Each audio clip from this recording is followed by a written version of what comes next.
우리 찬송가 부르겠습니다.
많이 익숙한 찬송이죠. 이 찬송은 전에 부르던 찬송에 비해서 그리고 또 많이 마음에 와닿는다고 많은 분들이 느끼는 그런 찬송가입니다. 또 위로를 많이 받기도 하고 그러나 우리가 지금까지 해오던 대로 그냥 좋은 면만 받아들이기보다는 참 좋지만 이 가운데 담겨있는 우리가 또 좀 비판하고 넘어설 점은 없는지 이런 것도 보고 또 그대로 또 은혜 받고 좋은 점은 이래서 참 좋았다라는 얘기도 같이 나누고 그렇게 나눔의 시간을 좀 가져보겠습니다. 자유롭게 말씀해 주시기 바랍니다.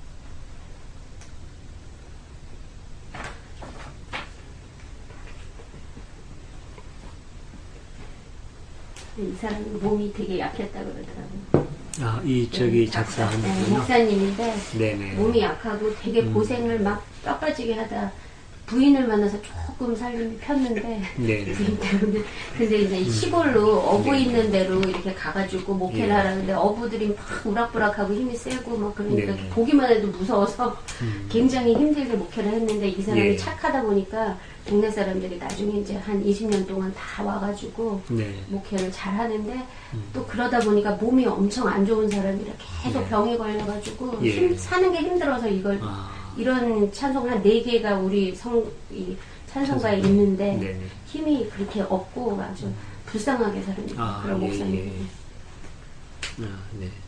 그래서 내용이 똑같은 것 같아요. 자기 얘기 같아요. 네네. 병 걸리고 그런 거를 십자가로 표현. 네네. 작곡은 모자라는 사람이 있어요. 모자라는 사람이? 작곡 모차르트라고 써있는데 실제로는 아니라는 설이 많다고 그러던데. 이 이게 모차르트예요? 모차르트가 이걸 작곡한 이 성단을 작곡한 게 아니고 모차르트 작품에다가 그 소리를 차용해서 가사를 붙인 것이죠. 그렇게 많이 하죠. 훨씬 더 오래전에 100년 전에. 네네네. 이 찬송가 가사를 가지고 민요에다가도 붙이고 그런 아주 뭐 베토벤의 곡에다가도 붙이고 합창 곡에도 붙이고 막 그러잖아요. 그런 식으로 많이 하죠. 곡은 그렇게 따오고 유명한 곡에서. 네네. 영국 민요도 많고 스코틀랜드 민요. 우리가 잘 아는 나 같은 죄인 살리신 주의 노래. 이건 이제 스코틀랜드 민요죠. 네.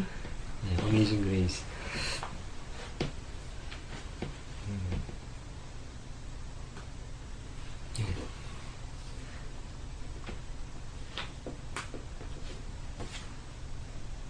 모자라는 사람이라 그래가지고 아니 별로 치료 없는 사람이 지었다는 뜻인가 그래. 아프고 힘들게 사는 사람이더라고요. 네. 제목이 우리가 모든 것을 버리고 주를 좇았나이다. 이렇게 문자 쓰면 이런 단어 쓰면 안 된다고 딱 안 나와요.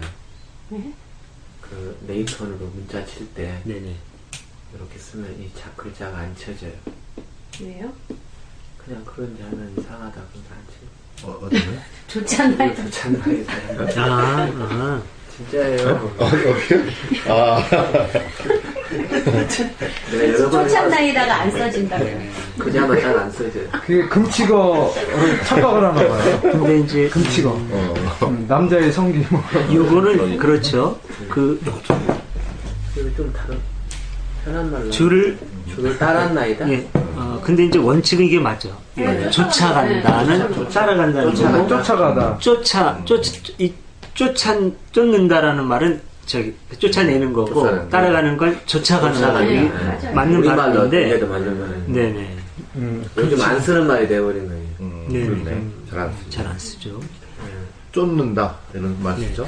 줄을 쫓는다 그러면 줄을 쫓아낸다 그래요. 쫓아낸다고요? 줄을 쫓는다. 그래야 따라간다는 거죠. 내쫓다 이렇게. 네. 근데 우리가 이렇게 모임을 가즘 하잖아요. 네. 가짐. 네? 모임을 가짐이 맞아요? 가짐. 예. 지읒받침. 가에다가 짐 그냥 모임을 가지다. 네. 그래요? 가세는 두 개로 다 써요. 가짐이 맞지 않아요? 네, 지읒받침. 둘 다 맞다고 가세는 두 개 틀리겠어요. 다 써요. 소리 나는 데도. 요새는 두 개 다 맞다고. 아니요. 가슴이 지읒받침. 가짐이 맞는다고? 가듬이 맞지 않아요? 네, 가즘. 근데 요새는 바뀌었어요. 그러니까 가심 아니에요? 가듬 이게 맞아요? 이게 맞아요. 이게 옆에 맞아요? 오른쪽? 근데 가즘. 가짐이라고는 아니죠. 가짐은. 아니 이게 맞는 것 같은데 저는? 그거 아니에요. 이게 맞는 것 같은데? 여기 맞죠? 가짐 아니에요? 아니 내가 가운데 게 맞아요. 회의를 가짐해가지고 이제 저기 했더니 틀렸어요. 우리 위에 틀렸다고 맞춘 거예요. 맨 오른쪽은 찍. 이거 틀리죠? 네. 가운데 가운데 거 거예요. 가운데 거. 가운데 게 맞죠? 얘기하실래요, 목사님? 얘기합시다. 가지다 이렇게 되고. 맨 오른쪽에 그거랑 상관없는 얘기를. 무슨 얘기할까요? 이 종교랑이거든요 동리 이게. 철부죠? 그래서 이렇게 썼는데 가운데 걸로 썼는데 갑자기 두 분 나가서 얘기해 주세요. 저쪽 봐요. 얘기하고 지금 오세요. 60 나보다 10살이 많은 우리 그 상사 부회장 한 사람이 이거 이게 틀렸다고 이렇게 찍고 이렇게 쓰는 거야. 얘기라고 오시던 거예요. 예. 야, 그거 아니라고. 뭐 이건 아무튼 그렇고 직접적인 연관은 없는 건데 나중에 좀 더 국어학식은 알아보기로. 예. 중요한 분이 알아보기로 하고. 다시 이 찬송가로 와서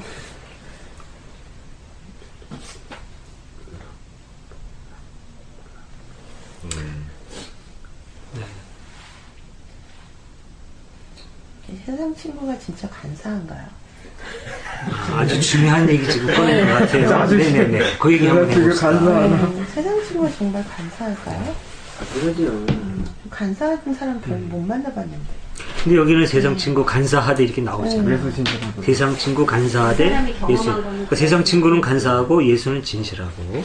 그 다음에 또 그 바로 위에 가서는 이제부터 예수로만 나의 법에 삼겠네. 예. 예수를 찾는 건 좋은데 예수로만 법에 삼고 나의 보배로 삼을 수 있는 친구고 애인이고 부모고 이제는 보배로 안 삼고 아무도 없고 오직 예수만 남는 거예요. 어서세요. 자, 이런 문제 좀 생각해 볼 만한 점이죠. 네. 어떻습니까? 가사가 근데 그런 성경 말씀에 네. 눈에 보이는 형제 자매를 사랑하지 않고 어떻게 네. 보이지 않는 나를 사랑하겠냐는 말도 있잖아요. 그래서 경우가 좀 다르다. 그 이거는 도대체 뭐냐 말이죠. 좀 간사하다. 저 봉화되거든요. 자꾸 봉수대 봉자 갖다가 무슨 의도가 있으십니까? 자꾸 놀리려고 그러시는 거예요. 사과드릴게요. 특별한 의도가 있었어요. 놀리려는 의도가. 저 고소합니다. 그럼 특별한 의도가 있었다면. 봉자하고 봉화대가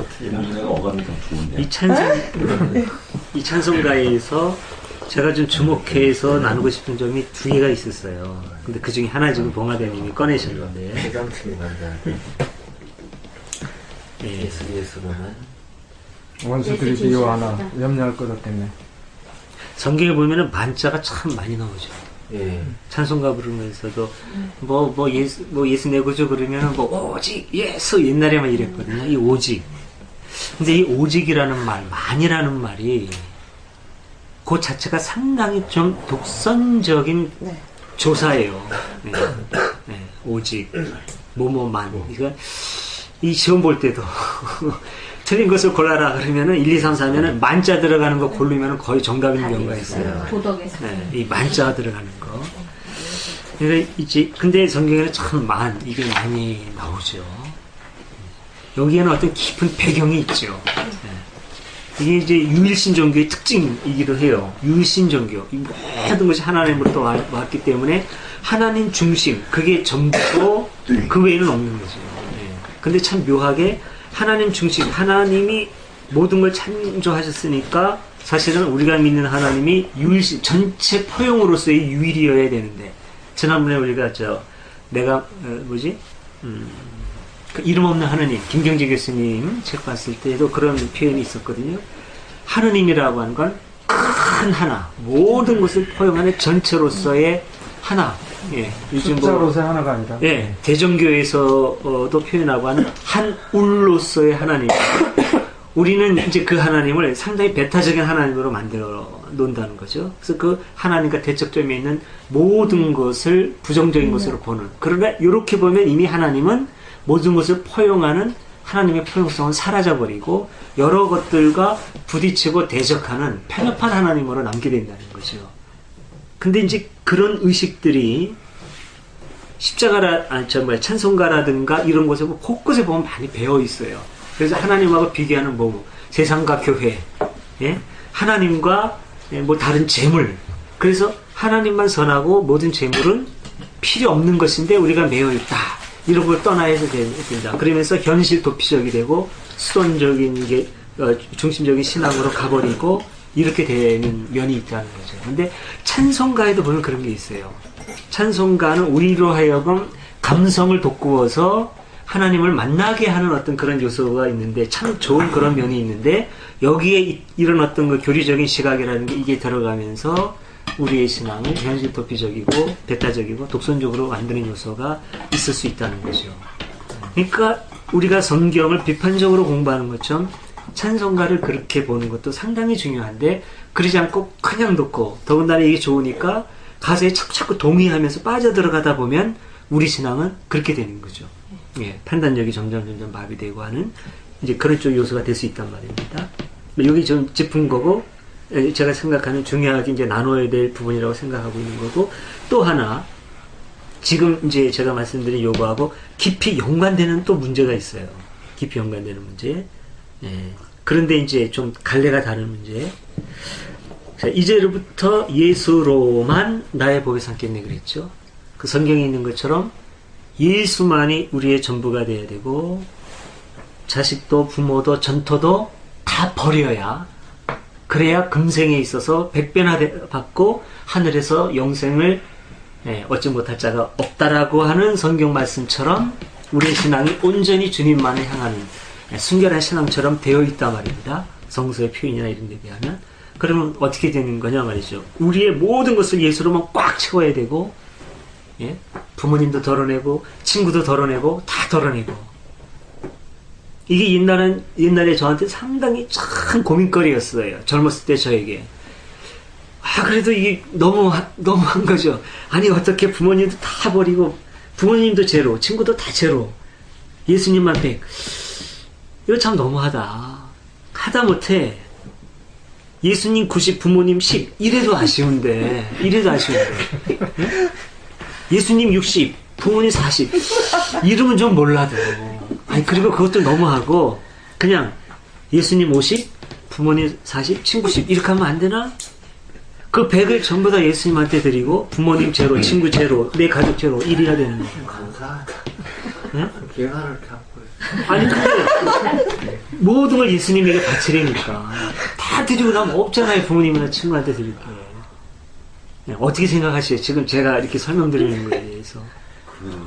맞죠. 그거 굉장히 거부감 들었어요. 네. 그러니까는 교회 다니기 전에 또 왜 신앙촌 옛날에 다 재산까지 다 싸들고 갔잖아요.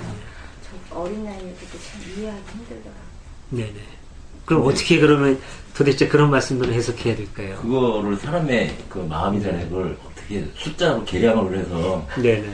내 마음 이게 100인데 요거 40% 나누는 것이 아니고 네. 심리적으로 내가 거기 최선을 다할 때 내가 100이라고 네. 생각했을 때 그게 100이라고 느껴지지 않을까요? 이렇게 사람 마음은 네네. 요거 30, 요거 사회생활 15%, 뭐 네네. 친구에 대한 거 10% 이런 게 아니고. 그럼 어쨌든 간에, 네. 예? 어쨌든 간에, 온전히, 하여튼 그 주님께 모든 걸 다 바쳐요. 그리고, 그러면 부모님이라든가 직장이라든가 다른 거에 대해서는. 그래서 아까도 얘기했지만, 좀 전에도 얘기했듯이, 네. 그, 구분을 짓는 것이, 네. 이제, 이겠죠. 그러니까, 여기서 예수라는 게 어떤 실체가 아니고, 예. 예수의 정신, 예수를 믿는 그 믿음의 본질, 네. 그걸 구분해서 할 네. 것이 아니고, 예, 예. 예, 부모 사랑하고, 그 다음에 가족 사랑하고 하는 것도 네. 예수를 믿는 거죠. 나누는 것이 아니고. 네. 여기서 네. 만이라고 예수로만 하는 네. 것이 예. 예수가 우리에게 주어지는 그 의미와 그 예. 본질, 예. 그것이 일반 다른 그 사상보다 더 위에다 이렇게 해석을 했죠. 근데 저는 네. 아까 말씀하셨다시피 네. 이분이 아주 그 힘든 삶을 사셨잖아요. 예. 그리고 또 아주 힘들 때 지은 거예요. 네, 아주 힘들 때. 그러니까 개인적으로. 또 평소에 아니, 그냥 말씀하세요. 말씀하세요. 카메라 자기한테. 너무 앞이라. 그러니까 고백의 언어를 말씀하셨잖아요. 고백의 언어. 예. 근데 이분한테는 고백의 언어로 최상의 자기한테 가장 위로가 되는 그 시점에 있었기 때문에 예. 아주 진실된 언어였었다는 생각이 드는 거예요. 네. 이게 얼마나 힘들었으면 이랬을까. 네. 이럴 때는 진실한 거고 이걸 갖다가 다른 사람한테 내 이러니까 너 이래 이거는 아니었던 것 같아요. 이분한테는. 네. 예.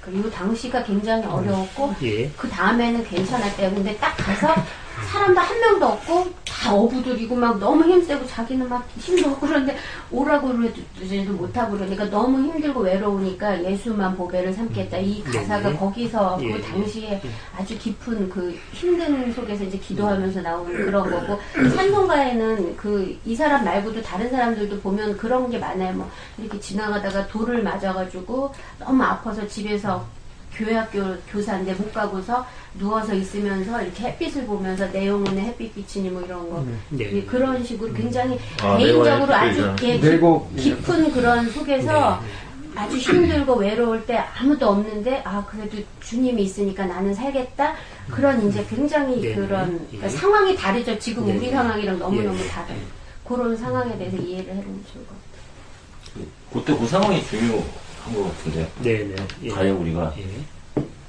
그 애인을 만나서 네. 그 가면 뭐 여자친구가 뭘 하고 싶다 그러면 막 적금 깨고 나한테 너가 전부야 라는 생각도 하고 그렇게 행동을 하잖아요.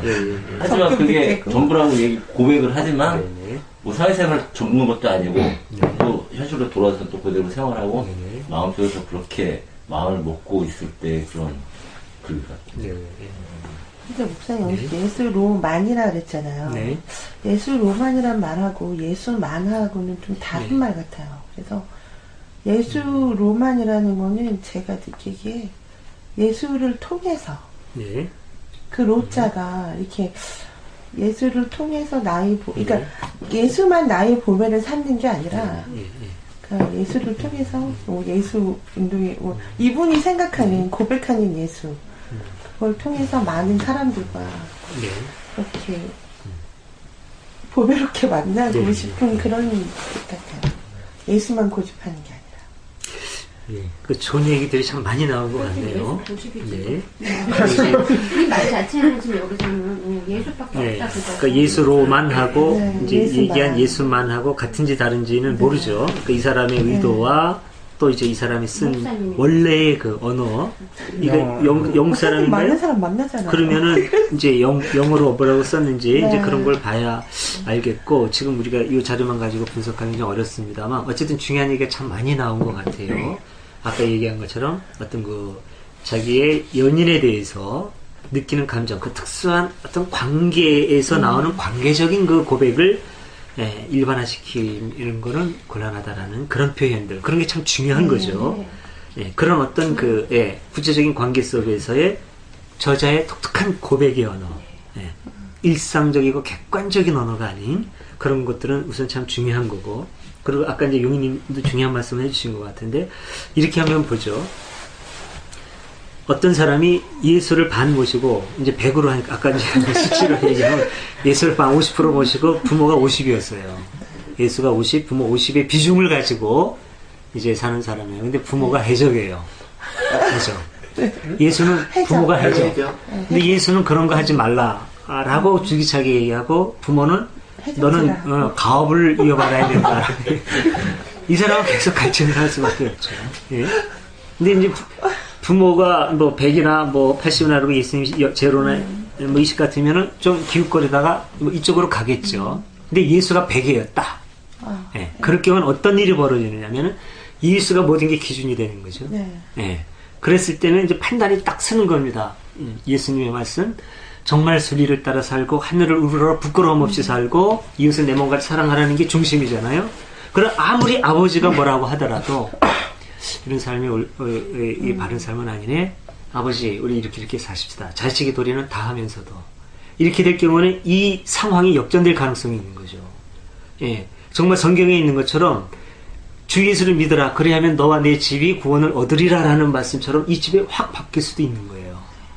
예수한테 100을 주면은 부모에 대한 효도도 100이 되고, 내 사회생활도 100이 되고, 내 모든 것들이 100으로 피어나는데, 예수 그 가치관, 우리 정말 온전한 그 가치관이라고 우리가 이제 고백을 하는데, 다른 말로 하면 순리라고 표현할 수도 있죠. 기독교의 교리적인 데 집중하는 것이 아니라 하늘의 뜻, 경천의임은 그야말로 하늘의 뜻이고 이웃사랑이라 말이죠. 거기다가 100을 뒀을 때 그 100의 가르침으로 부모님한테도 도리를 다하고, 사회생활에서 최선을 다하고, 인간관계도 최선을 다하는 거 아닙니까? 그러니까 온전히 하나님에게 100을 드렸을 때 모든 게 다 100으로 팍팍팍 피어나는 거예요. 근데 100을 안 드리고 90의 위치를 주고 10은 자꾸 다른 가치관에 두면은 90도 혼란을 일으키는 거예요. 자꾸 와해되고 혼란을 일으키고 딴 탐심이나 욕심도 생기고 이렇게 될 수 있다는 거죠. 그러니까 내 가족과 전투나 모든 걸 다 버리고 나를 조치하라고 하는 거는 실제로 그 모든 세계를 부정하라는 얘기가 아니라, 내가 너희에게 같이 꿈꾸고 하는 이 완전한 정의, 온전한 세계의 기준을 무엇으로도 방해받게 하지 말아라. 내 부모나 전토나 그 무엇에도 매이지 말고 그 하늘의 뜻을 우리가 온전히 따르자. 그래야 그 모든 걸 다 회복할 수 있다. 그래야 너의 가정도 온전해질 수가 있고, 네가 욕심으로부터 완전히 떠나서 하늘의 뜻에 온전히 마음을 향해야 재산이 생겨도 그것도 바로 쓸 수 있고, 재산이 혹 없다 하더라도 매이지 않을 수 있고 그런 의미가 될 수 있다는 거죠. 그런 의미에서 보면 온전히 예수로만 이라고 하는 게 이렇게 해석된다면 이거는 옳은 거예요. 그런데 이게 아니라 예수에게 온전히 바치기 때문에 나는 세상에선 못해. 내가 이게 돈을 많이 벌어가지고 회사를 얻었는데도 이게 다 주님의 은혜 때문이지. 근데 오늘 부흥회 한대. 그러니까 난 부흥회 가야겠어. 성경에 집무실에도 온전히 성경책을 해놓고 성경책만 보고 니들은 다 이래. 서울시 내가 서울시장 됐는데 이거 하나님께 맞게 부흥을 할 거야. 이런 식이 되면 곤란하다는 거죠. 그러니까 이제 제가 드리는 아까 이제 수치화하고 하는 이런 거는 이제 그렇게 제가 전에 그런 생각을 한 적이 있었기 때문에 우리가도 이제 그렇게 생각할 수 있지 않겠나. 그냥 산술적인 구분으로 생각할 수 있지 않겠나 해서 이제 예를 들었던 것이고 이런 식으로 해석이 돼야 될 거라고 보고 초창기에 어떤 그 예수 운동의 의미를 안 사람들이 성경에 어떤 그 고백의 의미로 당겼을 때는 이랬을 가능성이 크다고 봐요, 저는. 이랬을 가능성이.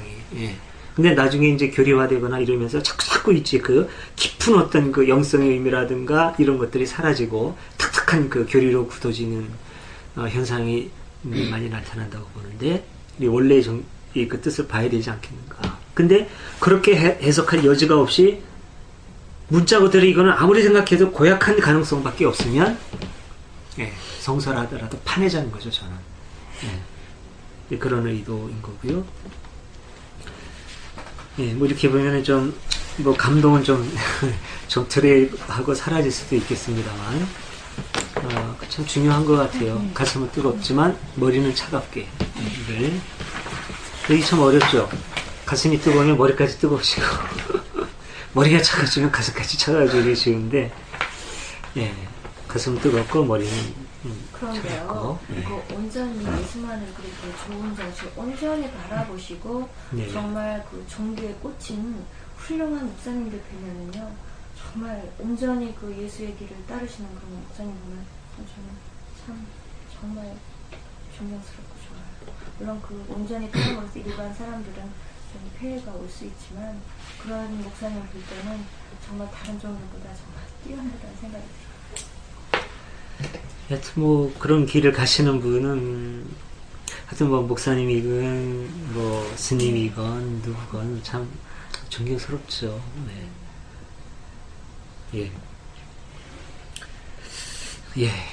참 말은 쉽죠. 말하고 나면 저도 가끔 가다가 참 말은 잘한다 너.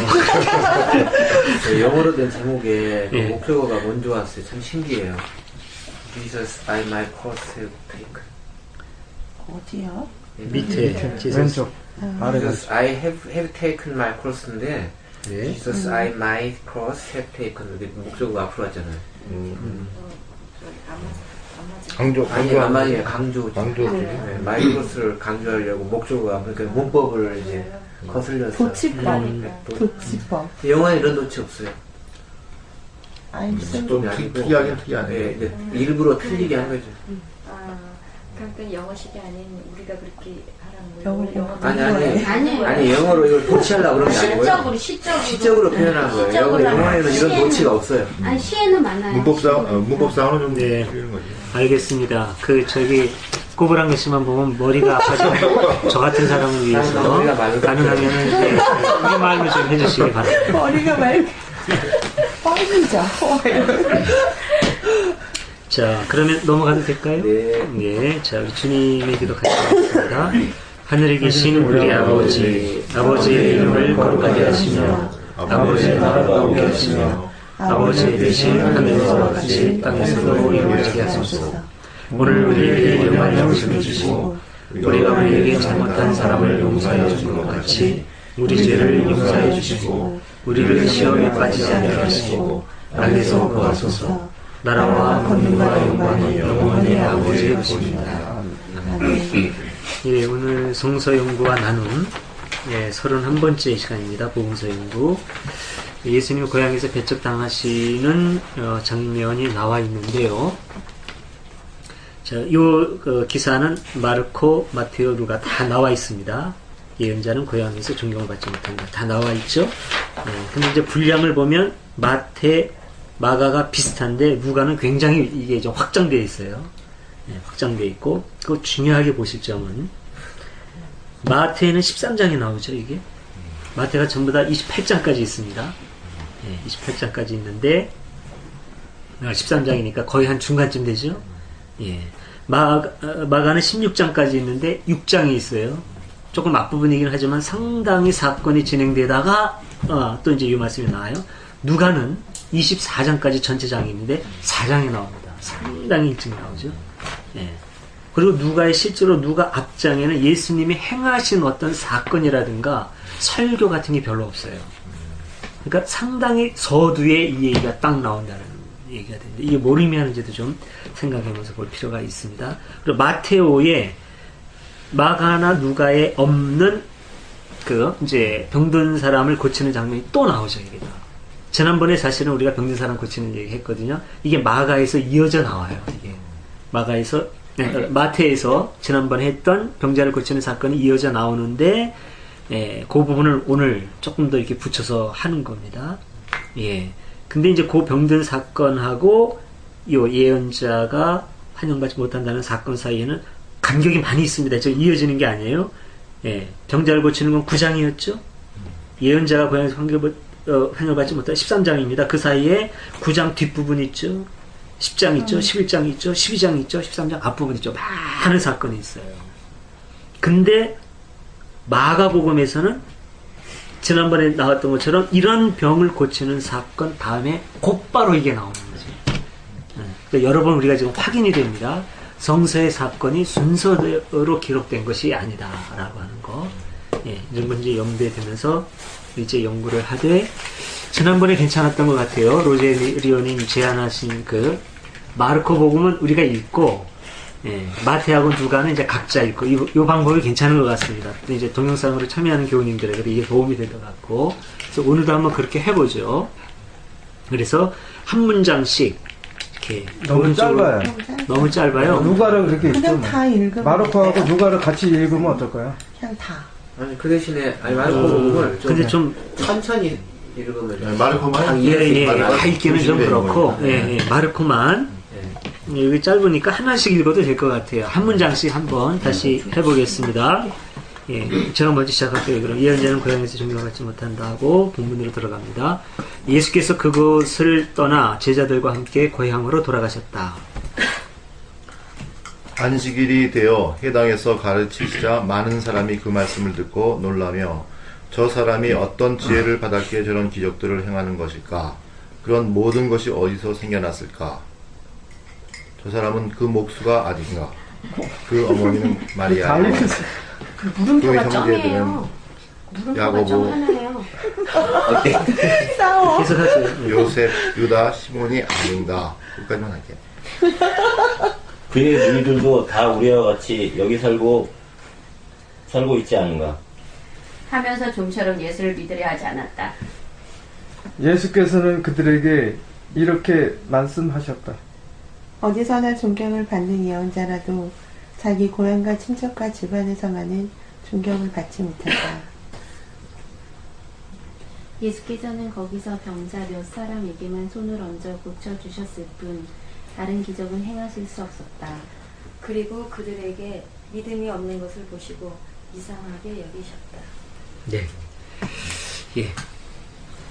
그러면 이제 이 부분 읽었으니까 10분 후까지는 하지 말고 한 5분 내지 7분 정도 마태와 누가를 읽으시고 시작을 하겠습니다. 그러니까 예언자는 고향에서 존경을 받지 못한다. 요 기사가 중심인데 먼저 마태복음의 지난주와 이어지는 그 병든 사람들을 고치는 장면이 나오죠. 요 얘기부터 좀 언급을 하고 이제 주요 주제로 넘어가기로 하죠. 뭐 느끼시는 점 있으면 자유롭게 말씀하시기 바랍니다.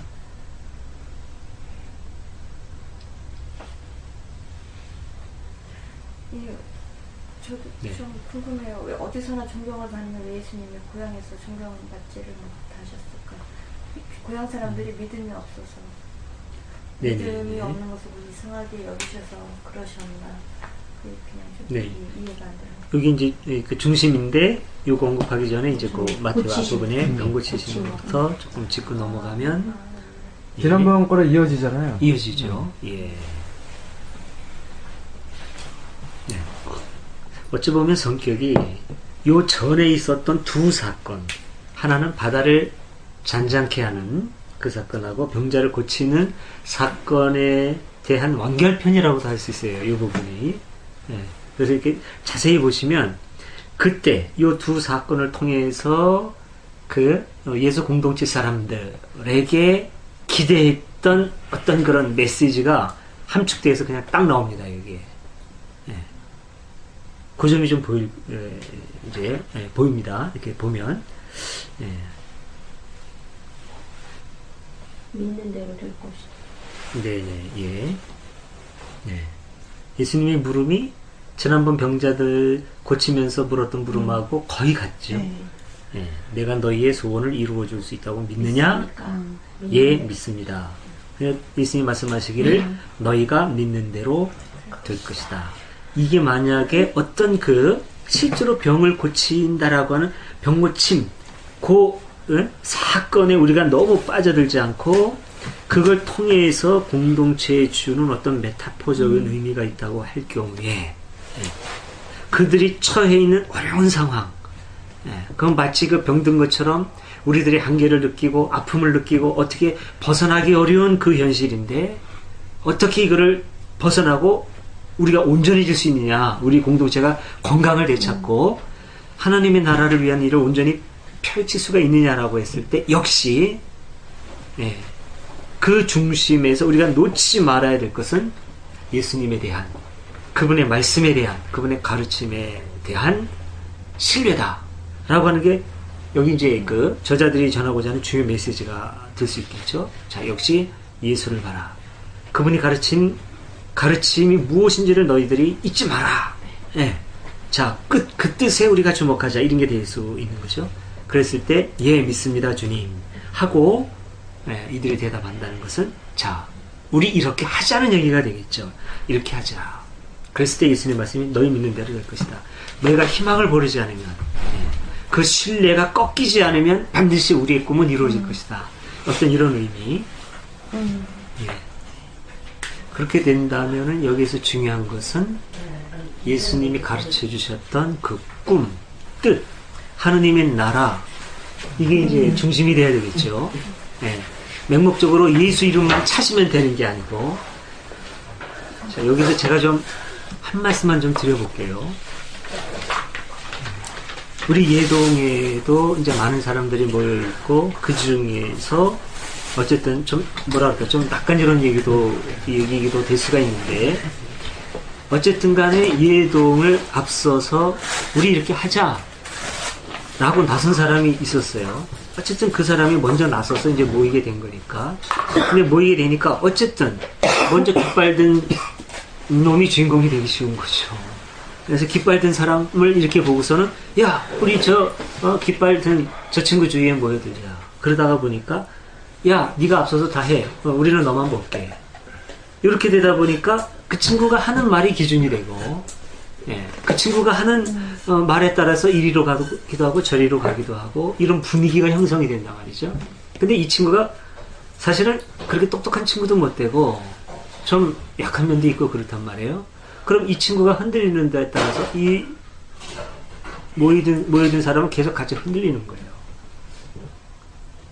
제가 왜 이런 얘기 하는지 아시겠습니까? 예동에도 이런 모습이 좀 있는 것 같아요. 중요한 건 우리 어디로 가자. 우리 앞으로 어떤 일을 할 거야. 자, 모여. 이 사람은 기준점일 뿐이에요. 그 뜻이 중요한 것이. 어디로 가자라고 하는 그게 중요한 거지. 그러니까 뜻을 중심으로 모여야 된다는 겁니다. 공동체에는. 예수도 마찬가지예요. 예수는 깃발진 사람이었어요. 이것 때문에 지금 큰 그 혼란이 생기는 거 아닙니까? 예수, 오로지 예수만 믿으면 저 사람이 우리를 다 해줄 거야가 아니라 예수가 가르친 그 하나님의 나라, 그 공평과 정의의 세계, 이것 때문에 우리가 그분을 하나님의 아들로 고백하고 믿는 거거든요. 권위를 인정해주고. 근데 그분이 가르친 하나님의 나라, 공평과 정의의 세계 다 빼고 오로지 예수님만 부르면 예수님이 나를 구해주신다. 그러면 그건 우상이 되어버리는 거죠. 그 예수는 죽여야 돼요. 예동에도 어쨌든 좀 이제 어떤 놈이 깃발 딱 들었단 말이죠. 모이다 보니까 저 사람이 주인공인가 봐. 저 사람만 쫓아가. 이러려면은 이건 패거리밖에 안 되는 거고 아예 해산해버리는 게 나아요. 네. 제가 깃발 들었는데 뭐 하자는 거야? 뜻이 괜찮네? 뜻이 중심이 돼. 뜻은 모아야죠. 그래가지고 보니까 뜻이 괜찮은데 그 깃발 든 놈이 나중에 보니까 딴 생각도 붙고 그럼 갈아치면 돼요. 너 깃발 내려. 딴 사람 깃발. 그러면 되는 겁니다. 깃발 든 놈을 우상화할 필요가 전혀 없는 거예요. 근데 그렇게 깃발 든 놈을 우상화해가지고 망가지는 교회가 너무나 많아요. 오늘날 대형 교회를 다 보세요. 네. 순복음교회 조용기시 쓰러지면 이거 그냥 와야 될지도 몰라요. 네. 소망교회 이거 두 쪽 나는 거 보세요. 옛날에 곽선희 목사님. 네? 이분이 물러나고 가니까 이 사람 저 사람이었어 한 사람들 다 그 사람 따라가요. 지금 두 쪽 난 거죠 뭐. 네. 영락교회는 한경진 목사님이 깃발이에요. 그 다음에 누가 와도 한경진 목사님이 기준. 다 고생을 해요 이 사람들이. 그런 경우가 너무나도 많습니다.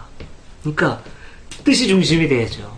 예동이도요. 전 그렇습니다. 예동이 잘 되기를 원해요. 그럼 구심점은 뭐냐? 뜻. 예동의 정신. 이게 있어야 되죠. 이 정신 해치려고 그래? 처음에 깃발 든 놈이 처음에는 좀 순수하게 하는 것 같더니 나중에 보니까 뭐 지욕심도 차려요 그러려고 그래? 그놈 쳐내면 되는 거예요. 그놈한테 집중할 필요가 없는 거죠. 뜻이 중심인 거지. 이건 굉장히 중요합니다. 여기서도 마찬가지예요. 예수님이 보여주신 그 비전, 하느님의 나라, 예? 이제 여기 누가복음에 나오겠지만 가난한 자에게 복음을, 예? 묶인 사람에게 해방, 이 보편적인 이 복음이 그런 거 다 사라지고 오직 예수, 그러니까 굉장히 편협한 집단이 돼버리는 거고 그 예수는 정확한 예수가 되는 거죠. 예수 이름을 부르지 않으면 아무리 정말 바르고 훌륭하게 살아도 심지어는 부처님까지도 예? 그 훌륭한 하여튼 그 스님이고 뭐고 다 회개하고 예수 믿지 않으면 지옥 간다는 소리까지 나올 정도로 그렇게 돼버리고 마는 거죠. 그러니까 이 점을 우리들이 잘 생각하는 게 참 중요한 점이라고 봅니다. 네. 무슨 의미이신지 잘 새겨주셨으리라고. 그러면 그거를 밑에 내용과 좀 섞으면 괜찮아지겠네요. 왜냐면 고향과 친척과 집안에서 존경을 못 받잖아요. 그 사람은 그냥 그대로 보니까. 그러면 우리가 그런 사람 아닌 사람도 그대로 보고 그렇게 그걸 반반씩 섞어서 보면은 좋을 것 같네요. 그래 밑에 이런 시각으로 위에 있는 이런 신적인 존재를 하락시켜서 이렇게 좀 저렴하게 보기. 오히려 또 이제 그런 면도 있죠. 그 깃발 든 놈이 깃발 제대로 들었는데, 야, 네가 무슨 깃발을 들어? 내가 너 아는데, 그런 경우도 이제 있을 수가 있겠지요. 예, 자 좋습니다. 그러면 요거는 지난번에 충분히 했으니까 이제 깃발로 넘어갑시다. 예언자는 고향에서 중요받지 못하는 이 부분을 넘어가도 될까요? 예. 여기 이제 중심 부분일까요?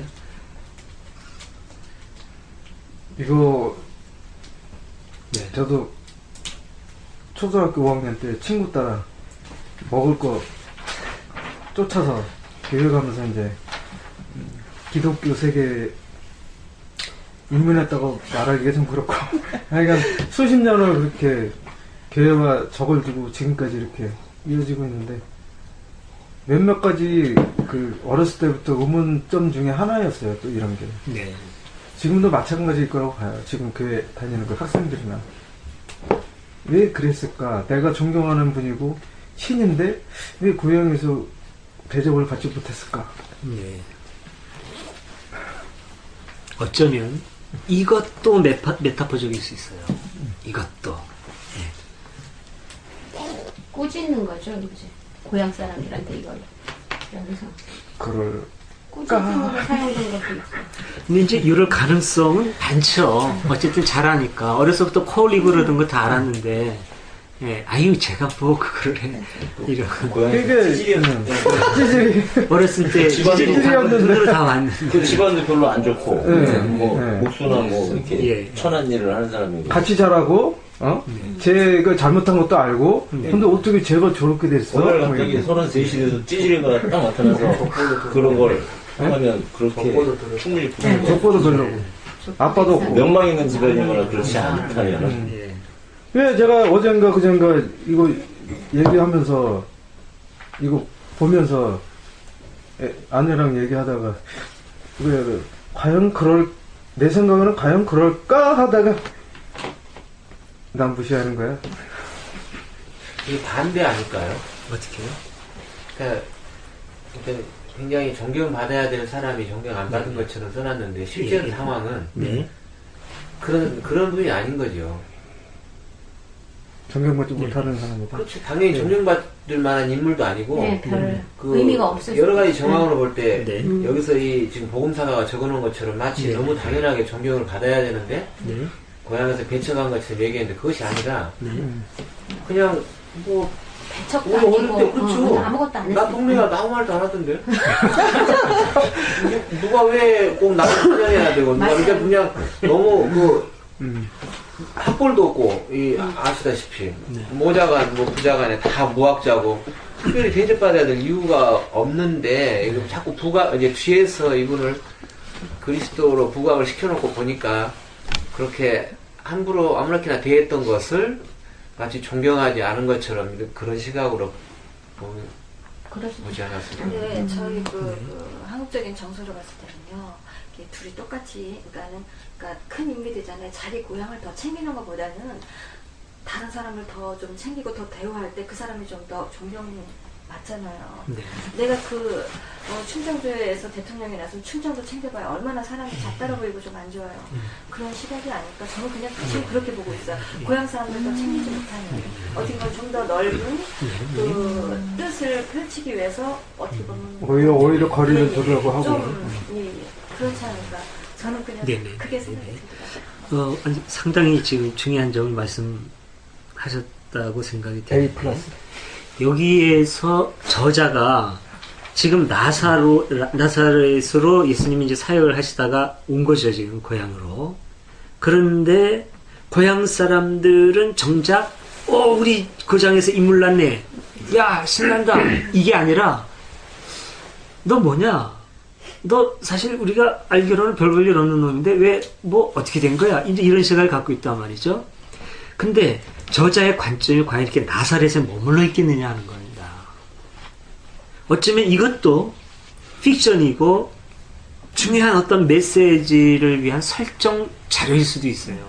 제가 볼 때는. 어쩌면 지금 저자들이 보고 있는 거는 나사렛이 아니라 보다 더 거시적인 데 있지 않을까. 예수에 대한 어떤 예수 운동에 대한 저항, 기존 세력들의 저항은 지금 끊임없이 계속되는 거죠. 십자가에 달려 돌아가실 때까지. 예수님의 고향이 작게 보면 나사렛이지만 넓게 보면 갈릴리고 더 넓게 보면 팔레스타인 전체입니다. 근데 거기서 지금 계속 저항이 되는데 그 저항의 중심에 누가 있느냐면 고향 사람이라고 할 수 있는 유대 민족 중심 사상이 있어요. 유대교회. 예수님에 대해서 가장 배척한 세력이 누굽니까? 유대 종교 지도자들 아니에요. 바리새인들이고. 예수님은 지금 현재 우리들이 볼 때 유대 공동체 내에서 하나님의 뜻을 실현시키려고 이렇게 오고 있는데 그 실현시키는 게 하나님의 뜻, 하나님의 그 풍요로운 그 생명의 말씀을 옥죄고 있는 교리적인 틀, 율법적인 틀을 지금 깨뜨리려고 하는 거 아니에요, 지금. 근데 그걸 깨뜨리면 제일 위협을 받는 사람들이 종교 지도자들이죠. 그 사람들이 지금 예수한테 계속 얘기하는, 네가 뭔데 감히 그런 짓을 해? 이렇게 얘기하는 거 아닙니까? 요 구도하고 고향에서 야, 내가 너 아는데 너 뭐야? 너 별 볼 일 없이 진짜 코나 흘리고 그러던 놈 아니야? 네가 뭐 잘났다고 나서 라고 하는 구도하고 같을 수도 있죠. 어쩌면 저자는 지금 그런 현실을 보고 있고 예수 운동에서 유대 민족에서부터 시작돼야 되는데 그 안에서 일어나고 있는 체제들의 저항, 기존 세력의 저항을 이런 관점으로 보고 있는 걸 수도 있는 거죠. 그러니까 고향에서는 예언자는 환영을 받지 못한다. 라고 하는 게 보편적으로 구약시대에도 이사야도 물론 그랬죠.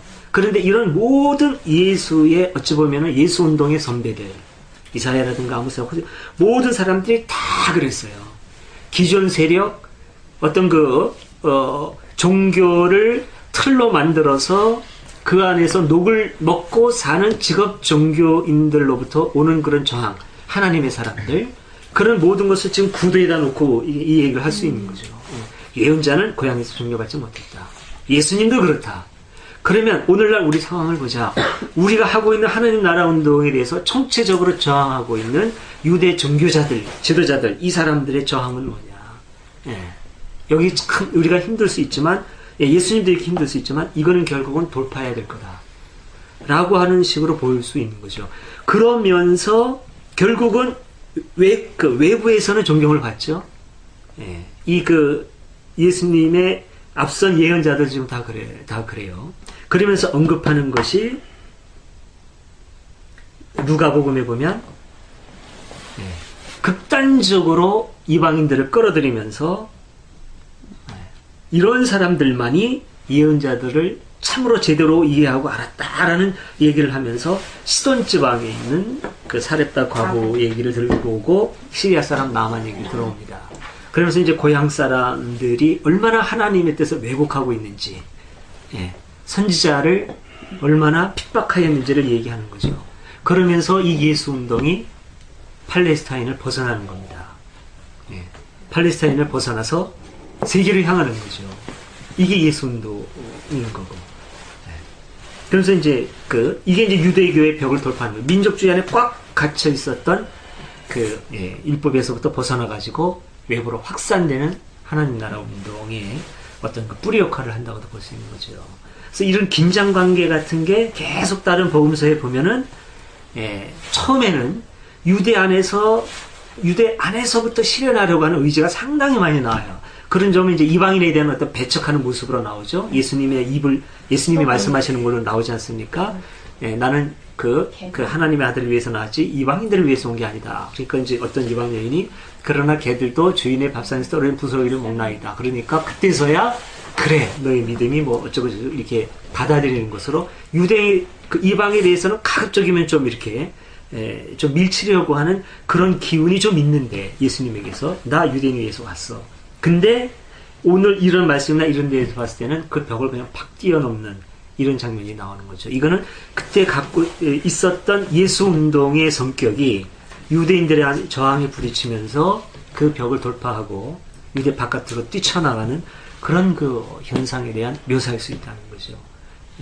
이제 그런 점에서 기독교가 이제 세계 종교로 발돋움하는 어떤 그 하나의 그 요소가 될 수 있다고도 보고요.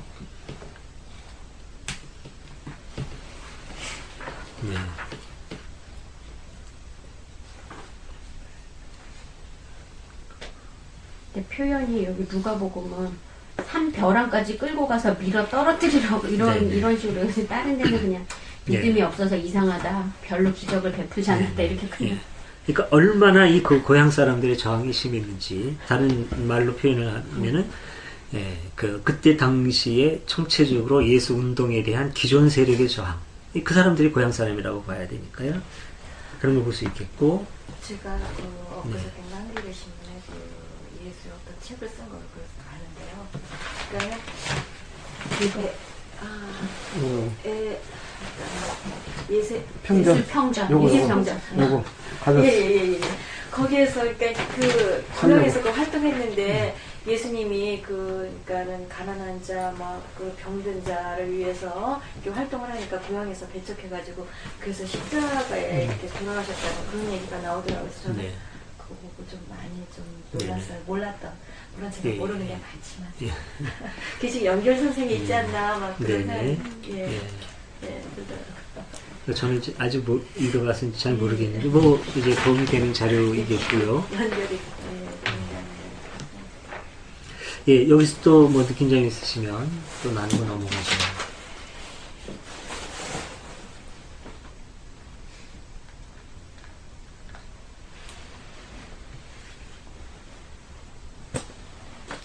여기 마가복음에 보면은 마지막 절에 보면요.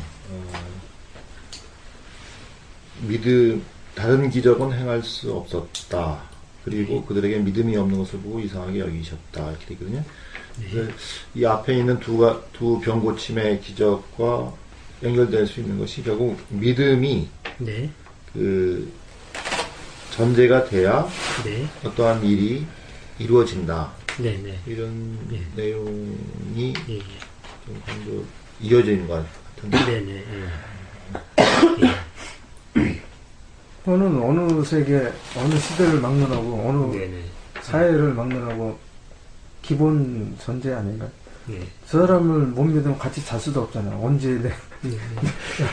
일반적으로 그런 교훈이 있을 수 있겠죠. 근데 어쩌면 저자가 이런 표현을 한 어떤 저자의 뭐 의도라고 하긴 그렇고 저자가 이런 표현을 하게 된 어떤 동의는 예수님이 그러니까 이런 상황에서는 예수님의 그 뜻이 펼쳐질 못하고 자꾸 부딪히고 좌절하고 앞으로 나가지 못하는 그런 한계를 보고 그 상황을 이렇게 묘사할 수도 있겠죠. 네. 근데 일반적으로 이제 사람이기 때문에 가까이 있는 사람들에게 병고침을 해준가 히트 갖다 하는 것이 일반적인데 네. 고향에서조차도 믿음이 없기 때문에 조금 예수님의 어떤 그 기적의 힘으로서 어떤 일이 이루어지는 게 아니고 그 믿음이 전제돼야 된다. 네. 받으려온 사람의 네. 예. 그런 부분이 예. 좀 강조된 거 아니냐. 네.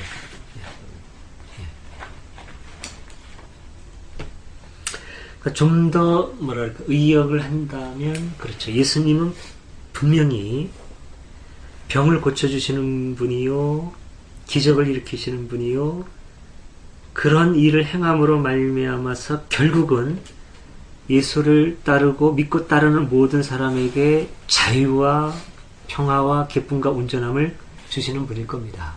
그런데 그거는 우리들이 생각하는 어떤 비합리적인 어떤 신통한 능력을 통해서가 아니라 저자들이 생각하는 중요한 건 아마 그걸 거라고 저는 봅니다. 예수의 뜻, 예수가 가르치는 그런 이상, 그 큰 뜻과 이상의 실현으로 말미암아 변화되는 세상의 질서일 거예요. 근데 그거는 구성원들이 그거를 믿고 동참해야 그게 이루어지는 거지. 즉 여기 표현대로 해야 되면 그렇게 이루어질 줄로 믿고 따라야지 그게 없이 예수가 그냥 툭툭 던져주는 건 아니라는 거죠. 하늘의 아름다운 뜻, 예수를 통해서 예수운동을 통해서 이루고자 하는 하늘의 질서가 구성원들의 각성과 참여 없이 하느님이 그저 위에서 툭툭 던져줘서 이루어질 수 있는 것은 아니라는 것이죠. 여기에서의 예수님의 기적과 어떤 그 사람들의 믿음의 반응은 저는 이렇게 해석을 해야 된다고 봅니다. 그리고 지금 제가 이제 이런 관점으로 보고, 물론 이제 많은 진보적인 신학자들이 이렇게 보죠. 지금도 이제 우리도 이제 그런 그 관점에 익숙해 있고. 근데 또 한 번, 역시 그런가 보다라고 생각할 수 있는 중요한 점은, 아까 제가 말씀드린 것처럼, 이 마태와 마가와 누가의 구도를 봐도 좀 그런 점이 많이 드러나요. 우선 오늘의 부분은요, 제가 이걸 좀 자세히 정리해서 좀 산뜻하게 소개해 주고 싶어서 자료를 많이 찾아봤는데 머리가 아파요. 저도 머리가 아플 정도로 막 이렇게 그 본문 여기저기에 그냥 앞뒤고 막 뒤섞여 있습니다. 한번 일단은 그러니까 제 얘기를 잘 한번 이렇게 들어보시고 벽돌 맞추듯이 한번 잘 생각을 하면서 들어봐 주세요. 자, 마가복음이 기준이라고 그랬죠. 마가복음에 너무 오래 거슬러 가면 골치 아프고 4장부터 한번 해보죠. 4장에 천국 비유가 나왔어요. 천국 비유한 거 기억나십니까? 천국 비유가 4장에 있었어요. 5장에 바다를 잔잔케 하시는 사건 생각나죠? 제자들이 아이고 막 죽게 되었었다 그랬더니 예수님이 나가서 반잔케 하시면서 믿음이 없는 자 뭐 이런 거 있었죠. 그 다음에 병자를 고치는 사건이 있었어요. 그게 지금 마태복음은 오늘까지 이어진 거죠. 4장의 천국 비유, 5장에 바다를 잔잔케 하고 병자 고치고 6장에 들어와서 고향에서 존경받지 못한다는 내용이 나옵니다. 예수님께서 그곳을 떠나 제자들과 함께 고향으로 돌아갔다. 이게 바로 바다를 잔잔케 하시고 병자를 고치는 사건을 하신 다음에 그곳을 떠나 이런 내용이거든요. 이렇게 됩니다. 이 사건이니까 천국 비유, 바다 잔잔케 병자 고치고 이 사건이 이어진 거죠. 근데 마태복음에 보면 마가는 4장에 나오는 천국 비유가 마태는 13장에 나옵니다. 천국 비유 다음에 마가에서 나오는 바다를 잔잔케 하고 병자를 고치는 사건은 마태복음에서는 8장, 9장에 나와요. 천국 비유는 13장에 나오고 순서가 바뀌어도 너무 뒤로 갔죠. 지금 이 천국 비유가 지금 우리는 지금 미리 마가복음의 순서를 따라서 했지만 천국 비유 4장인데 5장 거쳐서 지금 6장 우리가 지금 와 있는데 지금 이 바다 잔잔케 하는 거 천국 비유 다음에 나온 마르코 복음의 바다 사건, 병자 사건은 8장, 9장인데 천국 비유는 13장으로 저 뒤로 가 있다는 얘기죠. 지금 그렇게 돼 있어요. 그리고 바다를 잔잔케 하고 병자 고치는 사건하고 천국 비유 사이에 여러 개가 또 들어가 있어요. 뭐 제자를 파송하고 뭐 세례 요한하고 뭐 예수님이 뭐 티격태격하고 바리새인에 대해서 예수님이 뭐 경고하고 안식일 사건을 하고 이런 사건이 이렇게 껴 있어요. 그러니까 순서는 뒤죽박죽인 거죠 지금. 그러니까 이 사람들은 보면서도 순서 별로 관심 없는 거죠. 마가복음의 순서 그냥 내가 하고 싶고 중요한 메시지에 적합하면 여기도 끌어들이고 저기도 끌어들이는 거예요. 이 사람들 성서 기록 순서 관심 없어요. 관심 없는 거예요. 이게 하나님의 말씀인데 그 순서를 네 맘대로 바꿔 고약한 놈. 교리적인 시각 그거는 몇백 년 후에 니네들이 만든 거고 기독교 교리주의자들 니네들이 만든 거고 성서 저자들의 의도는 그게 아니라는 거죠. 내가 지금 역사적 사건을 쓰려고 하는 게 아니라는 거죠. 무슨 예수님에 대한 여행일지 그런 거 아니라는 거예요. 단편적으로 내가 하고 싶은 얘기합니다. 나는 복음의 기록자다. 예수 운동의 의미가 어디에 있는지 이거 기록하고 있는 거예요 지금. 자, 그러니까 누가복음으로 가면은요. 지금 요 예언자 고향에서 이거 다 지금 앞에 지금 바다 잔잔케 하는 사건이 있었고 병자 고치는 사건 어쨌든 마가 누가 보면 다 이런 사건 끝에 나오는 얘기죠. 예수님 고향에서 은혜 받지 못한다. 누가에 들어가면 그런 사건은 다 뒤로 넘어갑니다. 다 뒤로 가요. 안 나오는 건 아니에요. 누가복음에 나와요. 누가복음에 그 바다 잔잔케 하고 병자 고치는 사건 나옵니다. 어디에 나오냐면 8장에 나와요. 누가복음에 8장에 나오는데 예언자가 고향에서 중반 이거는 지금 4장에 나오지 않습니까? 4장 16절부터 나오잖아요. 그럼 요 앞에는 어떤 사건이 있었냐? 탄생설화가 1장 2장에 나와요. 누가복음 탄생설화 1장 2장 나오고 3장 4장 앞부분까지는 뭐가 나오냐면 세례 요한과의 관계하고 광야에서 시험받는 장면. 구체적으로 예수님이 어떤 일을 하시고 어떤 구원 사역을 하시는 것이 아니라 준비 단계만 나온 다음에 본격적으로 짠 하고 본론으로 들어갈 때 나오는 얘기가 이 얘기예요. 그럼 누가는 왜 이렇게 이 얘기를 서대에다 끌어왔겠느냐라는 질문을 던질 수가 있겠죠. 그러니까 누가에게 명확한 거는 사건의 순서가 중요한 게 아닌 거죠. 우선 누가의 서술 방식에 보면 재밌는 게 중간에 보세요. 문단 시작하는 중간에 보면 예수께서는 너희는 필경의사의 네 병이나 고쳐라 하는 속담을 드러나더러 그 다음에 보세요. 가파르나움에서 했다는 일을 내 고장이 여기에서 해보라고 하고 싶을 것이다 하시고는 이렇게 말씀하시다. 이렇게 나오죠. 가파르나움에서 했다는 일. 이 사건은 지금 몰라서 지금 순서를 헷갈려서 지금 누가가 쓴 게 아니에요. 가페르나움에서 했다는 일, 가페르나움 사건은 알고 있어요. 그러면서도 여기에 지금 4장에서 이걸 언급하는데 그럼 가페르나움에서 했다는 일은 뭔데? 하고 물어보면 순서적으로는 4장 이전에 나와야 되잖아요. 근데 이게 지금 8장에 나온다는 거죠. 뒤에. 몰라서 착각한 게 아니라 누가에게 있어서 순서는 중요한 게 아니다라는 얘기가 되는 거죠. 그러면 이제 누가 다시 보면 앞에는 서론이죠. 예수님의 탄생설화, 세례 요한과의 관계, 관계시험. 이제 본격적으로 예수님이 하시는 일을 하는데 서론에 이게 짠 하고 나오는 겁니다. 예언자는 고향에서 종려받지 못한다. 그러면서 예수님이 하시는 일을 설명해 주는데 그때 예수의 어떤 성격이라든가 예수의 하고자 하는 그 뜻의 중심이 뭔지를 이사야서의 말씀을 들어서 설명하고 있어요. 이거 굉장히 중요한 말씀입니다. 지난번에 로제리오 님도 이 얘기를 하셨어요. 그게 바로 뭐냐면 주님의 성령이 내게 내리셨다. 그래서 나에게 기름을 부으셔. 기름 부은다는 건 이제 예? 어떤 하느님의 신적 권위를 준다는 거죠. 카리스마를 준다는 거예요.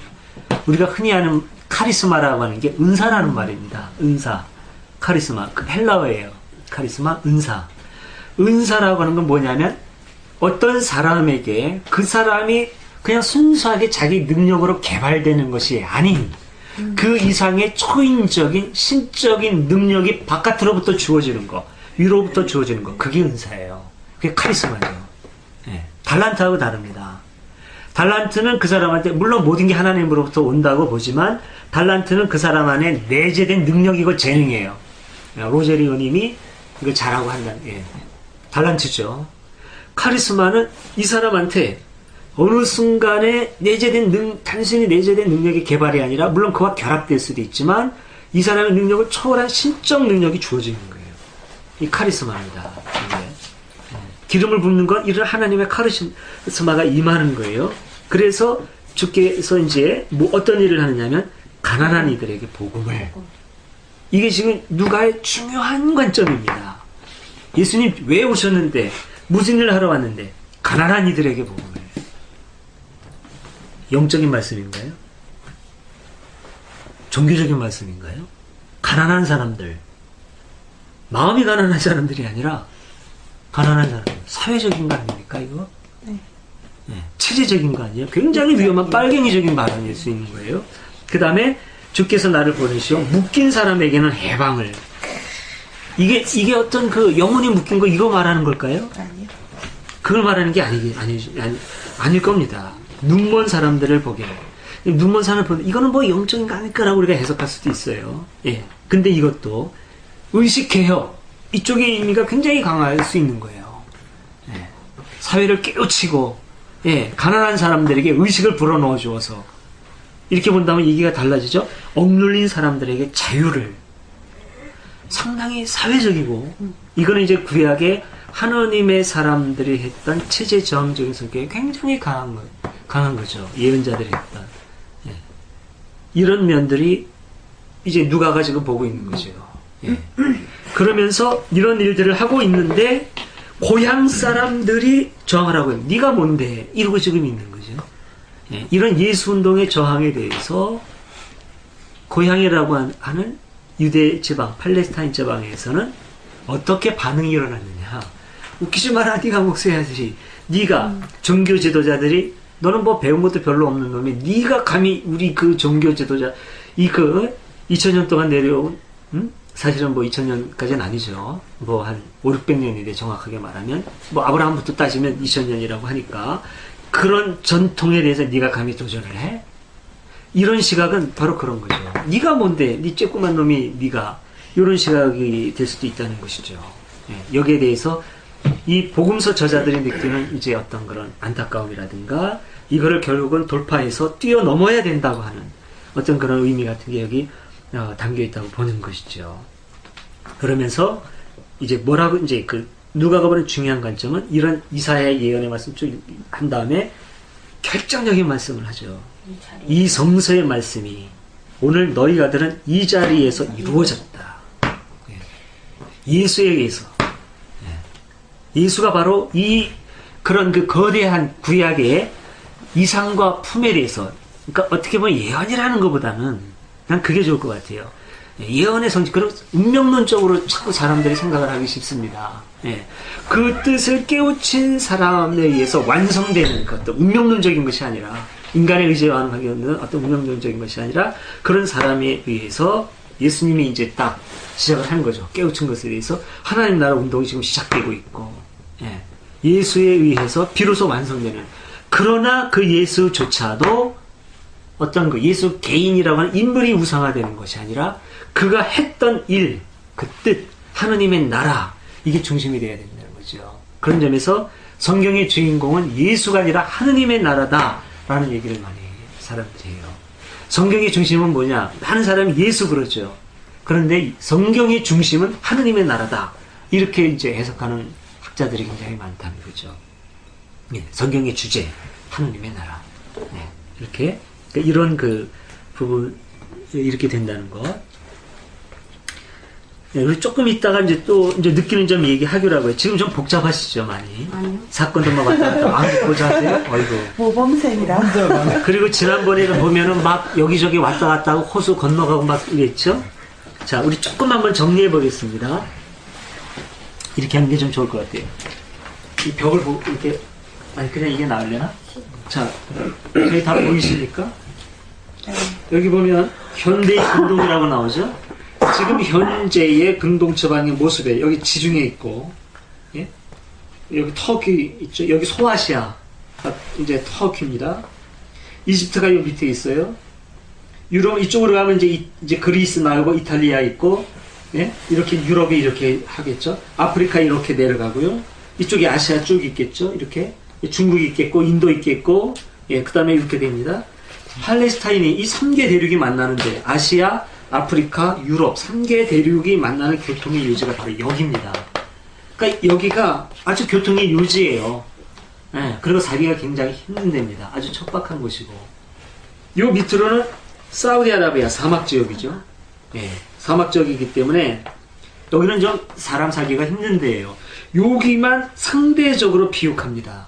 그래서 구약에는 젖과 꿀이 흐르는 땅이라고 돼 있어요. 여기 이 젖과 꿀이 흐르는 땅이라고 하는 것은 광야에서 봤을 때 상대적인 표현. 광야에서 봤을 때 요 남쪽의 척박한 광야보다는 젖과 꿀이 흐르는 땅. 그러나 이집트나 메소포타미아의 비옥한 땅에서 보면은 이거는 아주 척박한 땅이에요, 사실은. 예, 척박한. 그러나 광야에서 봤을 때 젖과 꿀이 흐르는 땅이죠. 그리고 굉장히 지역적으로도 중요한 게 여기서 페르시아가 이집트 정발하러 간다. 혹은 바벨로니아가 이집트 정발하러 간다. 여기 밟고 지나가야 돼요. 일로 가면은 잘못하면은 가기도 전에 다 죽습니다. 기후 때문에. 예. 일로 갈 수밖에 없어요. 배 타고 가지 않으면. 밟고 넘어가야 되죠. 이집트가 힘이 강성해져가지고 쟤네들 좀 손 좀 봐야 되겠네. 바벨론, 페르시아 전에 우리를 좀 많이 괴롭혔지. 손 좀 봐. 이거 밟고 가야 돼요. 일로 못 갑니다. 예. 예. 보급 제대로 못해요. 낙타들까지도 잘못하면 굶어 죽고. 밟고 올라가야죠. 그리스가 이집트 치러 간다. 배로 갈 수도 있겠지만 육로로 간다면 이거 밟고 지나갈 수밖에 없어요. 예. 이런 식입니다. 굉장히 척박하고 곤란한 곳이에요. 이것이. 그러니까 전쟁이 끊이지 않는지요. 그래서 뭐 3차 대전, 뭐 아마겟돈 전쟁 이런 얘기 나오잖아요. 그 아마겟돈도 여기에 있는 무깃도라고 하는 하나의 지명이에요. 근데 이렇게 되니까 팔레스타인의 위치는 알겠죠. 팔레스타인 바로 여기 있는데 이 지명을 확대해 보겠습니다. 이 지명을 확대해 보면은 이렇게 돼요. 이게 지난번에 했던 거예요, 한번. 네, 오래전에 한번 했던 겁니다. 자, 지중해 이제 여기 있어요. 여기 이집트 있다 그랬죠.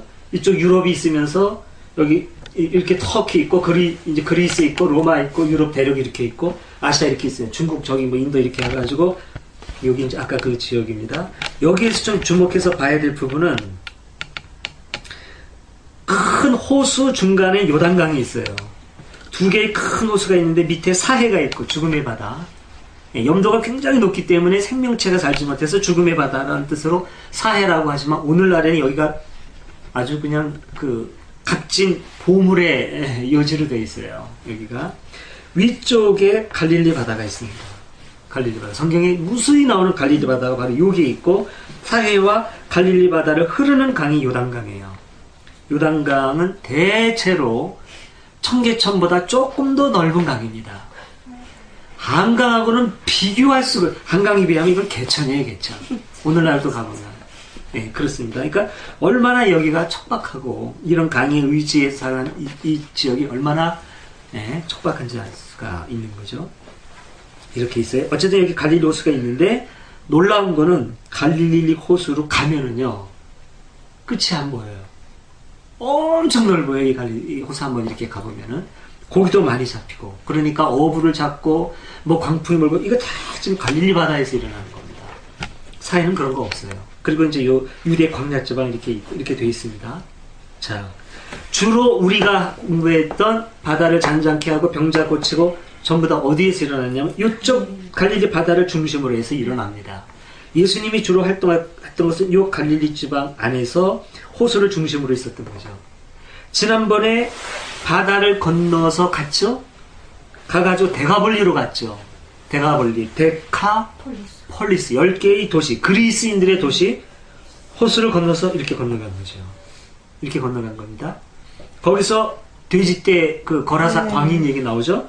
거라사가 여기 나오죠. 이쪽 쪽으로 간 거죠. 유대인들은 돼지를 굉장히 흠 있는 짐승으로 보지만 그리스인들은 그렇게 생각 안 해요. 예, 그래서 그 돼지를 키고 이런 모습이 자연스럽게 데카폴리스에서는 이루어지는 거죠. 그리스 마을이니까. 그래서 배 타고 갔다가 다시 배 타고 건너와서 주로 가페르나움역에 나오는 이 지역에서 이제 또 활동을 하시는 거죠. 그러니까 예수님의 아직까지 주요 무대는 이 갈릴리 지방. 예. 그 다음에 유다, 보통 예루살렘 있는 지역은 이 남쪽 여기 있죠. 예루살렘 있고 베들레헴 있고 이렇게 있습니다. 요 중간에 사마리아가 끼고 있죠. 전에 말씀드린 것처럼 사마리아 사람들은 원래 유대인하고 한 민족이었지만 아수르가 통치할 때 민족 혼합 정책에 의해서 민족이 섞여가지고 유대인들한테 멸시를 받는다고 그랬죠. 그래서 상종도 안에서 유대인들이 갈 때는 강 건너편으로 돌아가죠. 이렇게 베레아 지방으로 돌아서 이렇게 가고는 했었는데 예수님은 직접 이렇게 가서 수가 여인을 만나는 장면이 나오죠. 수가는 여기 바로 사마리아고 이렇게 되어 있습니다. 예. 예수님 당시에 로마가 처음에는 이 제국 전체를 예수님이 태어날 당시에는 헤롯 대왕이라고 하는 사람, 예, 더 그레이트 헤롯이라고 하는 사람이 통치를 하다가, 예, 헤롯이 죽은 다음에 AD 4년경이 될 겁니다. 아마 죽은 다음에 헤롯의 세 아들이 나눠서 물려받게 되죠. 이 남쪽에는 헤롯 아켈라오, 대헤롯의 아들이죠. 헤롯 아켈라오. 갈릴리 지방은 헤롯 안티파스, 그리고 이쪽 동북 쪽에는 헤롯 빌립, 이렇게 셋으로 다스립니다. 여기는 그리스인들 자치구역이고요. 이렇게 됩니다. 예, 이렇게 나눠지는 거예요. 그래서 이제 여러 명의 헤롯이 나중에는 이제 등장하게 되죠. 이제 이렇게 됩니다. 그래서 뭐 이제 그 세례 요한이 헤롯 빌립에게도 가고, 뭐 헤롯 안티파스한테도 가고, 아켈한테 뭐 이런 복잡한, 저도 다 기억이 안 나는데 이렇게 되는 사건이 이렇게 분할 통치에 있기 때문에 그런 현상이 벌어지는 거죠. 예.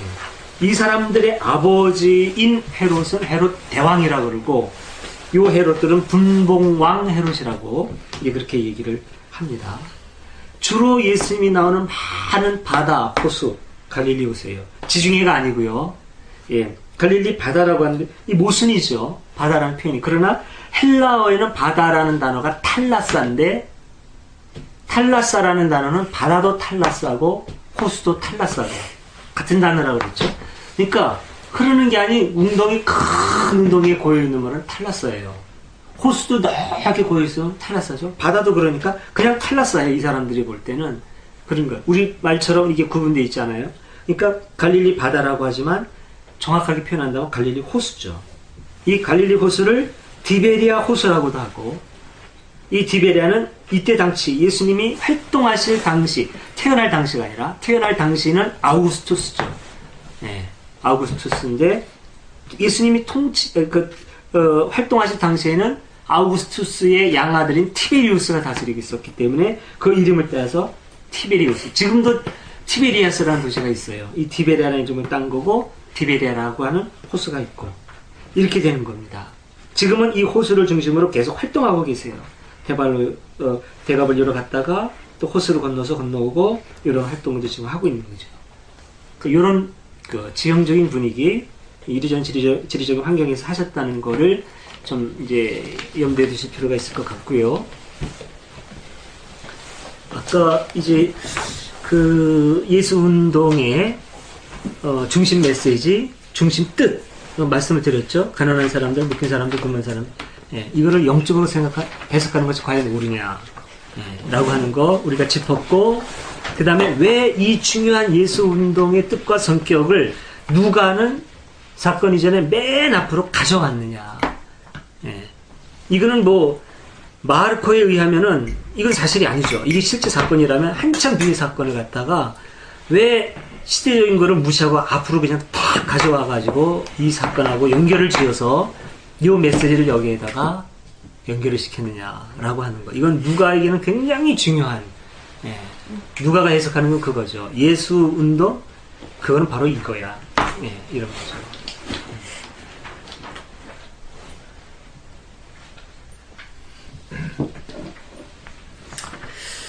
예, 제가 드리고 싶은 말씀은 거의 다 드렸는데요. 또 되게 누가복음 같은 경우에는 그 유대 민족보다는 네. 뭐 그리스라든가 헬라인이라든가 이렇게 같이 섞여 있다거나 예. 그쪽을 대상으로 좀 많이 했기 때문에 아마 맨 처음에부터 이거를 하지 않을까 그러네요. 이거. 네.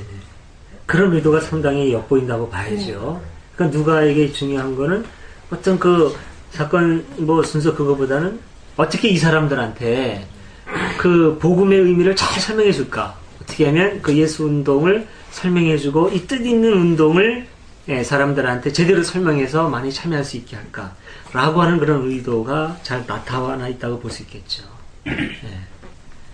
상대적으로 마태오 복음은 유대인을 유대인들에게 많이 있고 설명을 해주고 너희들이 예수 운동을 제대로 모르고 있는데 그래서 지금까지 많은 혼란과 갈등이 있었는데 예수 운동의 의미는 이거야 라고 마태한테 소개해 주려고 하는 의미가 강하게 있고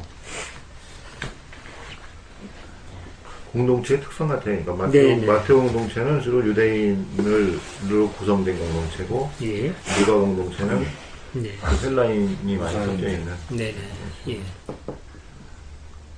그에 비해서 마르코는 어떤 그런 전제보다는 그런 전제는 별로 없고 어떻게 하면 예수 복음을 사람들에게 어느 특정 사람이라기보다는 사람들에게 제대로 전할까 역사적 기술이 아니라 의미로서 그런 의도가 좀 엿보이는 것 같죠.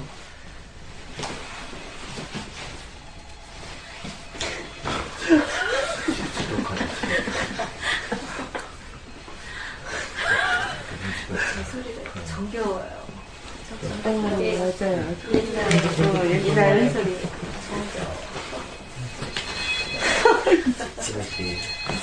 공일인가. 여보세요? 예. 왜 이거? 아들이 비밀이 없어.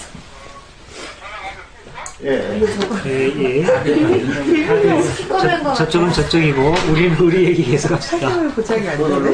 아니 그리고 여기 기술 쪽에서도 누가가 좀 나중에 한 것처럼 또 요거는 보이는 것 같아요. 굉장히 길고 많이 살이 더 붙여지고 그리고 누가가 어떤 면에서는 글 쓰는 솜씨라든가 방식이라든가 이런 게 보다 더 논리적이고 세련됐다고도 볼 수 있어요. 맞아. 그리고 참 친근하게 소개해줘요. 그래서 누가에는 좀 따뜻한 얘기도 많이 나오지 않나요? 탕자의 비유라든지 이런 그런 이야기들 그리고 쉽게 예를 들어가면서 이렇게 설명을 해주고 그런 부분들이 나오죠. 이것도 일종의 소설을 기록한 것 같아요. 근데 저 며칠 전에 한겨레 20분이니까요. 오병이어가 있잖아요. 그게 번역 오류라고 나와. 나도 어제 그거 읽고 그거 난리 났어요. 여쭤봐야지 오늘 와가지고 그랬었는데. 안티들이. 근데 이제 근데 그러니까 저는 저게 번역 오류인지는 잘 모르겠어요. 잘 모르겠는데 일단은 그 오병이어에 대해서 보수적인 쪽에서는 이제 글자 그대로 오병이어라는 말이 5개의 보리떡과 물고기 2마리라는 얘기잖아요. 그래서 실제로 예수님의 제자들이 그거를 나눠주니까 나눠주는 과정에서 막 늘어나가지고 먹고 남았다고 그러잖아요. 근데 진보주의 쪽에서는 이게 어떤 그 메시지를 전하기 위해서 설정된 내용이 아니라 실제 사건에서부터 가져왔다면 실제 사건이 그렇게 자연법칙을 깨뜨리는 하나님은 아니니까 그거보다는 아마 이런 것일 것이다라고 가능성 있는 해석을 내놔요. 그 가능성 있는 해석 중에 유력한 거 하나가 뭐냐면 그때 이제 어린아이도 등장하고 그러거든요. 어린아이. 그러니까 어린아이가 오병이어 자기 그 먹을 거밖에 안 되는 걸 내놓은 걸 보고 사람들의 감동을 받아서 전부 다 자기 도시락을 다 내놨다. 그래서 같이 나누어 먹었는데 먹고 나서 풍족하게 먹고 남았다는 뜻으로 12강절이라는 얘기를 했을 것이다. 이런 얘기를 해요.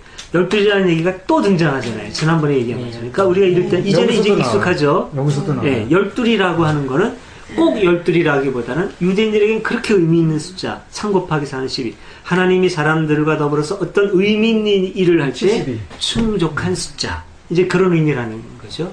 12가지 나왔다. 이렇게. 그런 해석이 좀 유력해요. 근데 지금 이거는 좀 새로운 해석 같은데, 이제 저도 아직 접해보지 못하고 잘 모르는. 제가 또 이제 좀 시간을 두고 새로운 해석을 내놓을 거예요. 아멘. 그래서 예수가 저 제자들을 데리고 현장? 나왔을 때 그 소금새 보면 이 사람들을 필리포한테 네. 이 사람들을 다 먹일 빵을 어디서 사올 수 있을까라고 했다고 하는데 네. 과연 그 시절에 빵을 사다 먹었을까?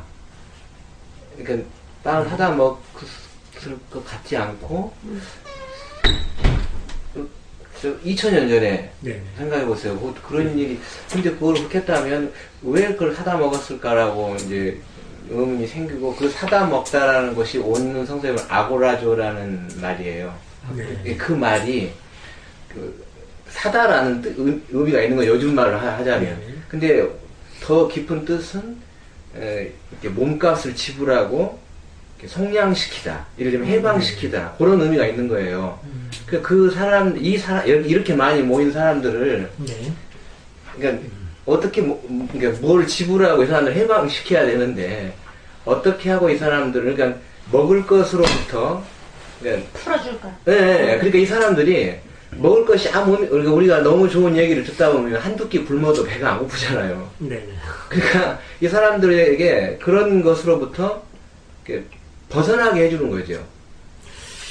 근데 그러니까 사람들이 그렇게 하고도 배고픈 줄도 모르고 있었던 것들을 뒤에 나중에 너무나 사람들이 기쁘다 보니까 예수의 말을 듣고 자기들이 대부분은 저주받은 계층이고 구원에서 제외됐다고 하는데 이 사람들도 전부 다 구원의 주역이다. 당신들이야말로 하늘나라의 주인이 될 수 있다. 이렇게 하니까 사람들이 배가 고프겠냐고요. 그러니까 아무도 배가 안 고팠다. 그 많은 사람들이.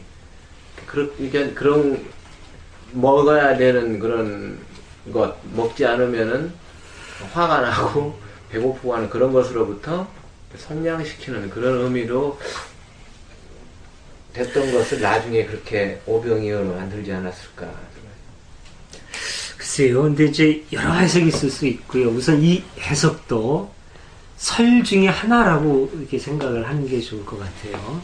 이제 이제 소개되니까 관심을 끌 수는 있지만, 하여튼 성서 구절이나 하여튼 이 사건에 대해서 수많은 해석들이 있거든요. 예.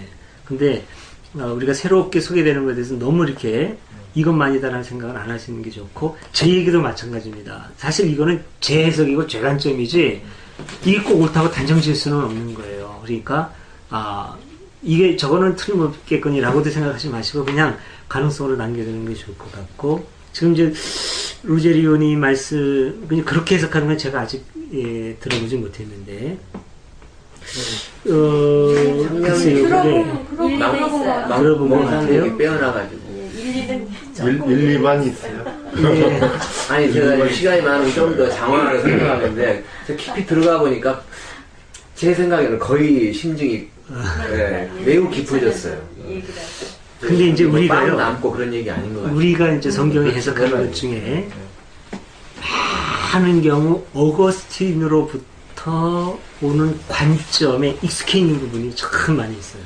어거스틴이. 근데 이제 어거스틴의 이제 관점 중에 몇 가지 결정적으로 문제되는 게 뭐냐면, 많은 경우를 알레고리로 해석을 해요.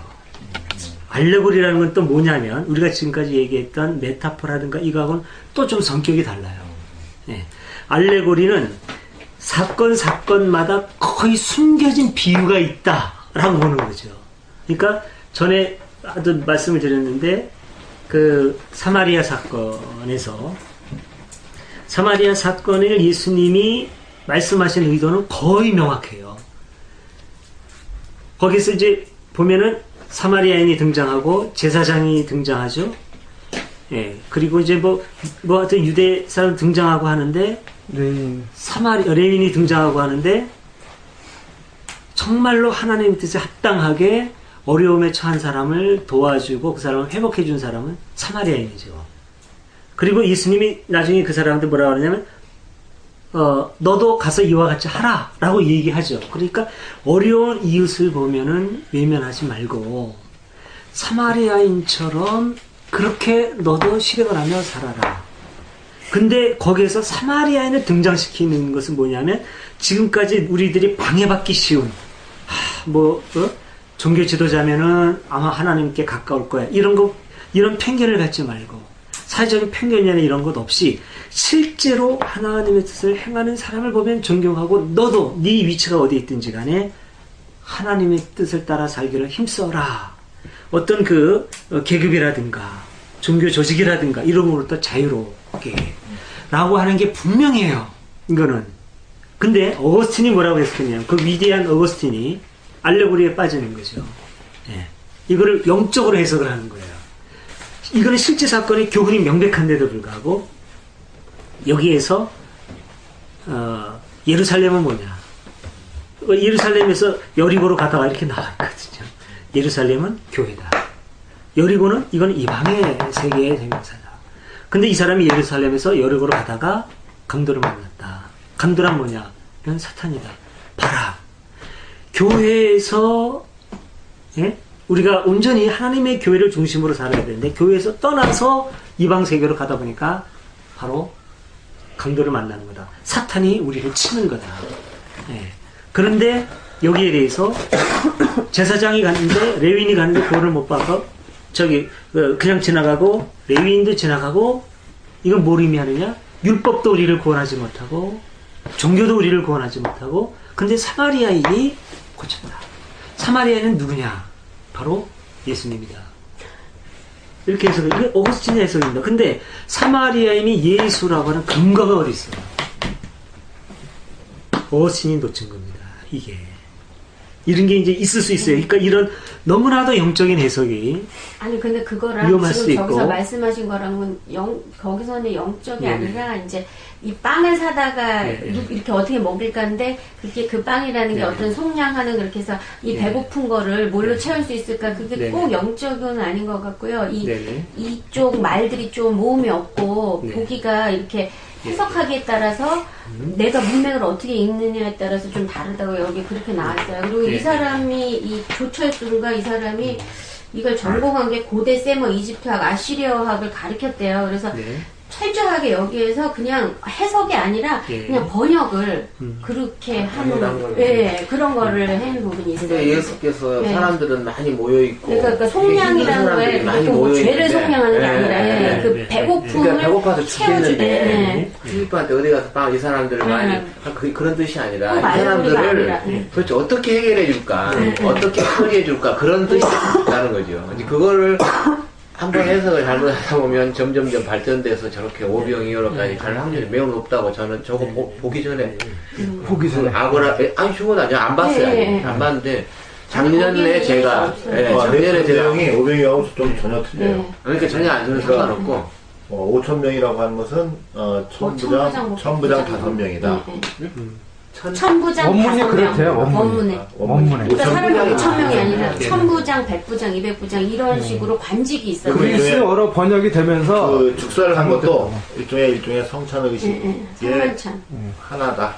뭐 이런 식으로 그러니까 좀 나중에 봐야 되는데 여하튼 해석을 잘 해야 되잖아요. 해석인데 그 오병이어의 기적을 뭐 여러 가지로 해석할 수도 있고 뭐 원문도 중요한 거지만 우리가 받아들이는 게 중요하잖아요.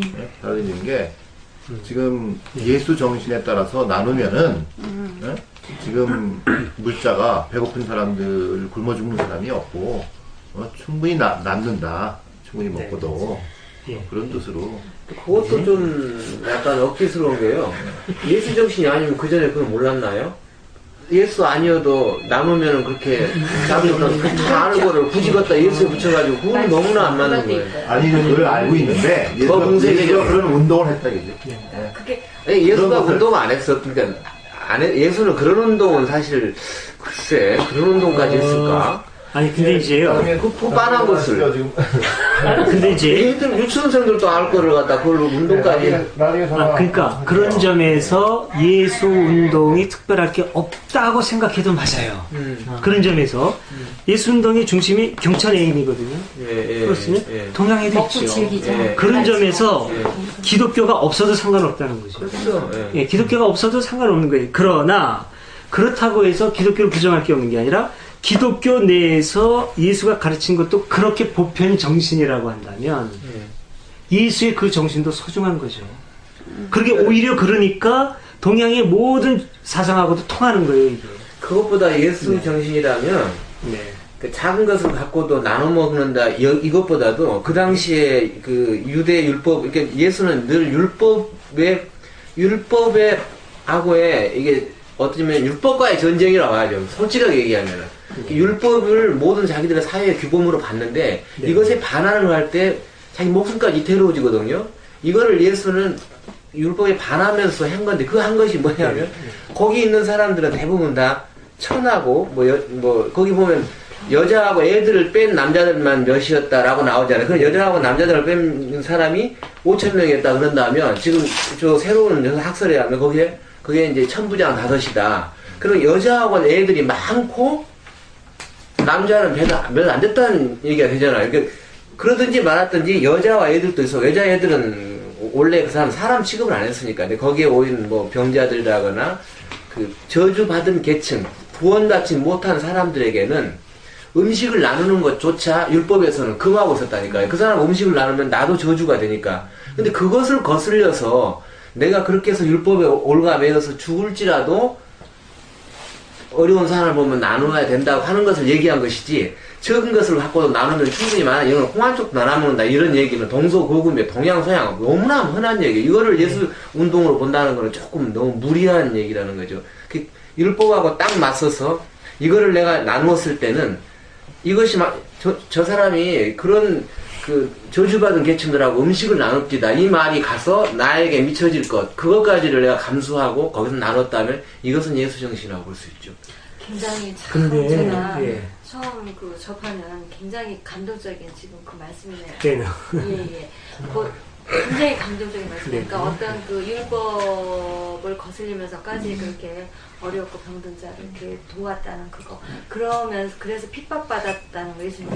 그게 사실 예수 정신이죠. 예. 오늘에도 그대로 똑같은 문제고요. 그 문제는 오늘날도 나누는 것을 단지 적은 음식 갖고도 나눠 먹을 수 있다. 그리고 그렇게 나누면 행복하다. 이걸 모르는 사람은 아무도 없어요. 잘 사는 사람 못 사는 사람. 그런데 그렇게 했을 때 이를테면 내가 강남에 너무 잘 나가면 이를테면 연봉이 뭐 몇 억쯤 되는 사람이에요. 그리고 사는 것도 화려하고. 그런데 내가 길에서 굶고 있는 사람 보고 나누면 좋을 거랑 왜 모르겠어요. 근데 자기 주제에 가서 그 사람하고 같이 뭐 라면을 끓여서 그릇에 먹을 수 있겠어요? 그리고 그렇게 먹는 거를 자기가 한번 봐서 뭐 물론 가진 사람이 이렇게 소탈하고 이런 것도 있을 수 있겠지만 내 신분까지 혹시 어떻게 될까? 사람 나를 어떻게 볼까? 이런 되게 중요한 문제거든요. 근데 이것을 넘어서까지 내가 아무 생각 없이 가난한 사회였으면 내가 먹던 비스켓이나 뭐 카스테라 같은 것을 고급 승차를 타고 가다라도 내려서 이렇게 나눠서 쪼개서 먹을 수 있겠는가? 이제 이 문제가 예수 정신이라고 볼 수 있지. 그렇죠. 단지 적은 음식을 나누고 나한테 여유 있는 것을 없는 사람이 나누고 이런 것이 예수 정신이라고 그것까지 갖다가 하는 것은 조금 저는 그렇지만 현실에서는 그 예수 정신이 그러니까 어떻게 보면은 그렇게 좀 한참 높은 그런 일을 하는 게 예수 진짜 고귀한 정신이라고 하지만은 현실에서는 그냥 편하게 그냥 나누는 그러니까 그런 예수 정신이 그냥 가볍게 들어오는 그런 것도 필요하고 그런 게 또 있다고 또 생각해요 현실적으로. 예, 제가 한번 이제 많은 얘기가 나왔는데 좀 정리를 해보죠. 그럼 지금 나오는 것 중에 예수 정신 하면 지금 나온 게 저항, 나눔 이런 식으로 한번 볼 수 있겠죠. 그러니까 지금 나오는 결국은 그거예요. 예수 정신의 중심이 저항이냐, 나눔이냐. 근데 이런 말 있지 않습니까? 도도주의, 만만주의. 뭐 전에 예수는 없다 해서 우광남 교수님이 그런 표현을 썼는데 만만주의, 이것만 저것만 이라고 이게 사람들이 특히 종교인들이 많이 생각을 하는데 도도주의에 대한 여유를 좀 갖자고 이분은 많이 주장을 해요. 이것 우리 기독교도 다른 종교도 얼마든지 하나님의 뜻을 담을 수 있고 해석할 수 있고 우리에게 전달할 수 있다. 근데 만만주의에 의하면 기독교만 그건 가능한 것이다. 라는 주장이잖아요. 그러니까 만만주의가 아니라 도도주의에 대한 인식을 갖자는 거거든요. 이분은 얘기는. 그러니까 예수운동의 중심이 저항이냐 나눔이냐. 어떤 면에서 예수운동에 보다도 앞선 기치는 저항일 수 있지만 나눔도 사실은 굉장히 중요한 그 예수운동의 하나의 하나의 모토일 수도 있는 거죠. 가난한 이들에게 복음을, 묶인 사람에게 해봐. 이건 기존에 있는 사람들에게 저항을 해서 공평한 세계를 나누는데, 그러면은 이 사람들의 것이 나눠져야 돼요. 어느 한쪽이라만 볼 수는 없는 거라는 거죠. 그러니까 저항과 나눔은 어떤 선택의 문제라기보다는 다 어떤 그 예수 운동에서 우리가 가져야 될 거라고 저는 보고, 그 점에서 이 해석에서도 그러는 게 좋겠네요. 오병이의 사건에도 어떤 해석이 옳을까? 우리가 정확하게 이거만이다라고 단정 짓었다면 가능성을 다 열어놓는 게 좋지 않겠는가. 저도 어느 쪽이 제일 가능성이, 저도 잘 모르겠어요. 근데 다 가능성이 제가 볼 땐 있을 것 같고, 저 이론도 제가 잘 들을지 못하는 얘기를 잘 몰라요. 그러면 그냥 맞닥뜨리다라고 함부로 단정 짓지 말고 하나의 가능성으로 남겨두는 게 어떨까. 근데 저는 사실은 약간은 거부감이 있어요. 왜냐하면 새로운 이론이 우리에게 나중에 지나고 봤을 때, 맞아, 그거 괜찮았네, 라기보다는 결국 아니었잖아, 라고 끝나는 경우를 저는 너무나 많이 겪었어요. 특히 이제 제가 이제 그 신학을 하고 하면서, 오랜 가르침이었는데, 아니었잖아, 라고 하는 건 어떤 보수 기독교, 근본주의 기독교 쪽에 대해서 그렇고, 200~300년에 걸쳐서 쭉 현대 신학이 검토해온 그런 정리들에 대해서는 그것까지 도전하는 새로운 이론들을 보고 나중에 지나고 나면 이거였어? 이건 아니잖아 라는 쪽으로 생각이 굳어지는 경우가 많아요. 예를 들자면 누굽니까? 저는 한참 센사이 시간을 일으켰던 예수는 신하다? 예? 예수는 신하다? 아니, 그러니까 예수는 신하다도 그렇고, 예수는 신하다는 제가 볼 때는 이건 아니에요. 이건 너무나 아주 헛다리 짚은 거고, 또 하나 누구죠? 다빈치 코드. 다빈치 코드도 그래요. 참 엉뚱한 얘기예요. 기독교 역사 주변에서 있었던 그 변방의 어떤 그 설화 하나 붙잡고서는 이제 확신하는 건데, 참 엉뚱한 얘기입니다. 지금 예수의 실존까지 도전받는 그런 입장에서 예수님이 나중에 막달라 마리아하고 결혼하고, 이거는 좀 그래요. 그러니까 제 생각엔 그래요. 저도 잘 모르겠고, 일단 여러 가지 가능성을 그냥 남겨두는 게 좋지 않겠나. 그러니까 어떤 목적이잖아요. 타겟. 네. 타겟은 하나님 나라 아니에요. 예. 근데 그것을 이루기 한 방법론에는 여러 가지가 있을 수 있다고 생각해요. 아까 얘기했던 저항과 예수님이 얘기했던 저항이라든가 어떤 것을 통해가지고, 또 나눔을 생각할 수도 있고. 네. 근데 문제는 이 당시에 우리가 이해를 하려는 것은 이제 그 뜻을 갖다 우리가 알려고 하는 거 아니에요. 근데 현대 시대에 또 그걸 적용해가지고 해석을 해야 된다고 해요. 예. 예를 들면 저항이라는 것도 이 당시 우리가 무증병 환자라든가 아니면 이거 같은 같이 어울리는 걸 지금 사회법적으로 문제되는 것은 아니거든요. 당시는 굉장히 문제됐지만은, 문제되었거든요. 지금은 그것은 아니고 오히려 물질 만능주의에서 서로 탐욕이 크기 때문에 더 나눔이 강조될 수도 있단 말이에요, 지금은. 현대적으로 해석하게 되면. 네. 그런 부분은. 그런데 방법론은 여러 가지가 있다. 사회학자들의 견해에 따르면, 사람들이, 지금 교계 종교, 모든 종교가, 이런 제도화된 종교가 없으면, 매우 인간성은 보편화된 것이고, 이를테면 누가 가르쳐 주지 않아도 서로 사랑하면 좋고, 용서하면 좋고, 이걸 종교가 아니라 다 알고 있거든요. 근데 종교가 있음으로 해서, 교계 안에 들어와 있는 사람은 내가 종교에 몸담은 만큼, 내가 한 만큼의 항상 보상 심리 때문에 오히려 게을러질 수 있고, 또 하나는 신에게 기대고 있는 만큼 인간에 대한 신의가 이제 덜해지는 거죠. 그렇다고 보면 예수 시대에도 그런 것을 예수께서 짚으셨을 것이고, 그거를 틀어막고 있는 것이, 지금은 우리는 그런 여러 갈래의 그런 종교가 있지만, 그 당시에 예수 시대에는 딱 유대교일 거 아니에요. 그럼 율법이라고 하는 것이 그거를 틀어막고 있어서,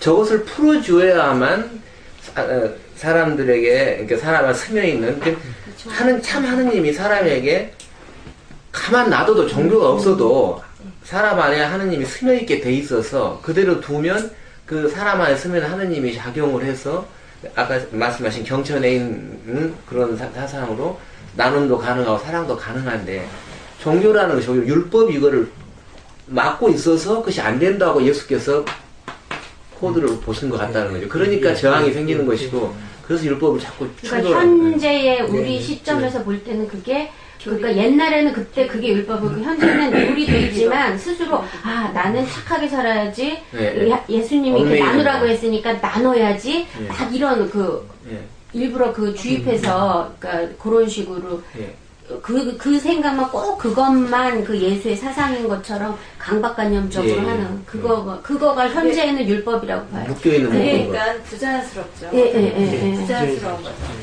뭐 차 타고 지나가다가 꼭 내려서 그 사람 있으면 꼭 도와줘야 되고 이런 것들이 자연스러운 그 인간의 숨어있는 그런 아름다움이 참 그게 자연스럽게 발산이 돼야 참 아름다운데.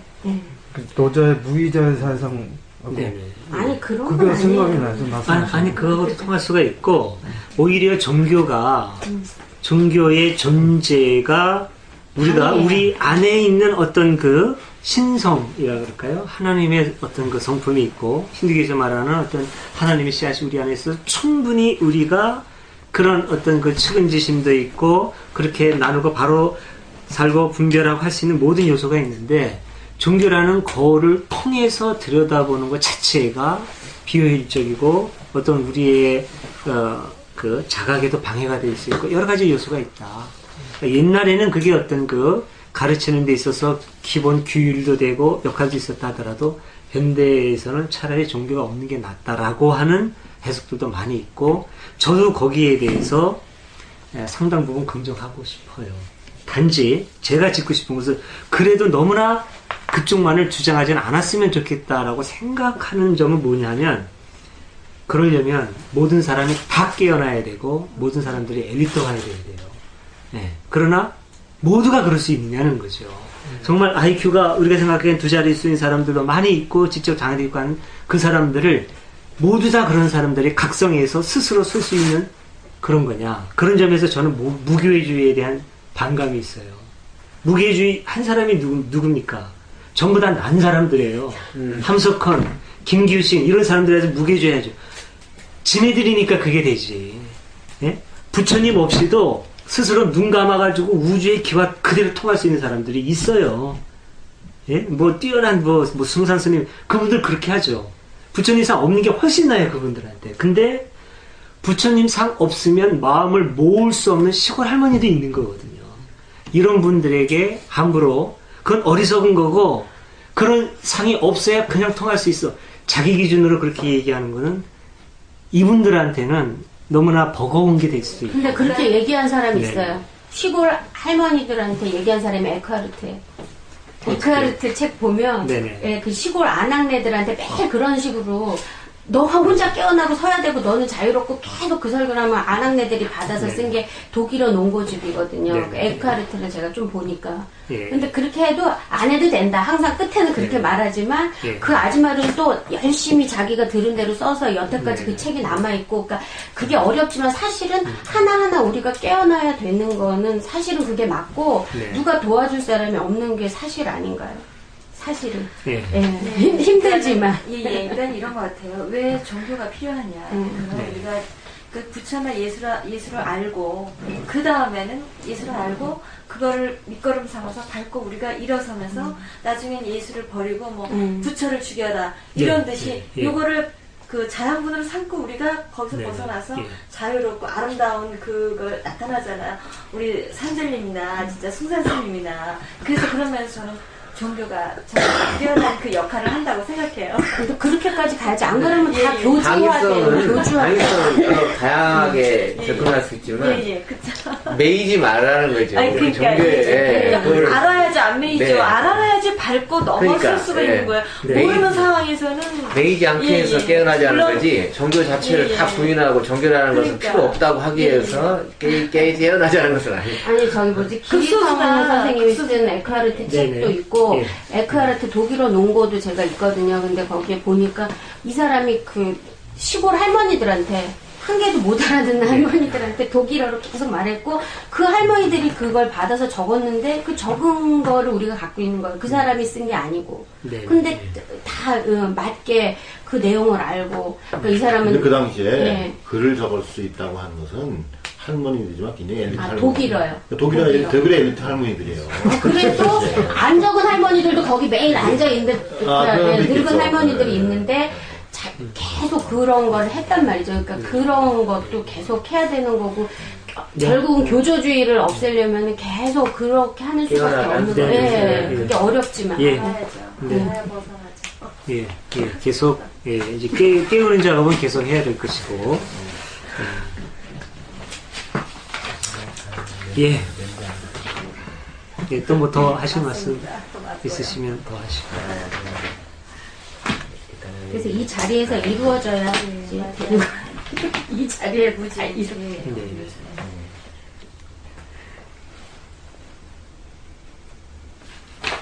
예, 이런 여러 가지 얘기들을 통해서 서로 보완이 되고 정리가 된 것 같습니다.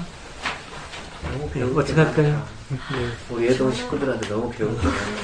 저는요, 네. 나올 때마다 항상 그 어떤 감동을 배우고 깨닫고 감동을 안고 가는데 오늘 이 내용을 봐서는 여기서 과연 내가 뭘 얻을 수 있을까? 저는 사실 그런 의미가 들었거든요. 네.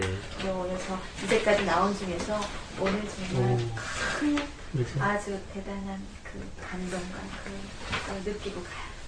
근데 저는 있는 게 오늘은 아무것도 얻을 게 없다 그렇게 결론을 내리시는 줄. 아니요. 그럴 줄 알았는데 그렇게 나눔을 듣고. 아버님 없을 것 같았는데 나머지 매여 있는 거 뭐 저기 한달님 매여 있는 거 매여 있는 게 본인 스스로 행복하다고 믿고 있고 그게 옳다고 생각하고 그런 사람들한테도 계속 어떤 저기 자극을 주거나 그 게임을 주게 자꾸 계속 해야 될 거야 하시고 그냥 그게 행복하다면 그대로 놔두는 하세요. 그게 더 나을까요? 글쎄요, 그것도 꼭 이게 낫다 저게 낫다라고 이렇게 말하기는 좀 어려울 것 같은데요. 이제 안티들 얘기 중에 안티 논리 중에 이런 게 있습니다. 이제 기독교인들한테 하는 얘기예요.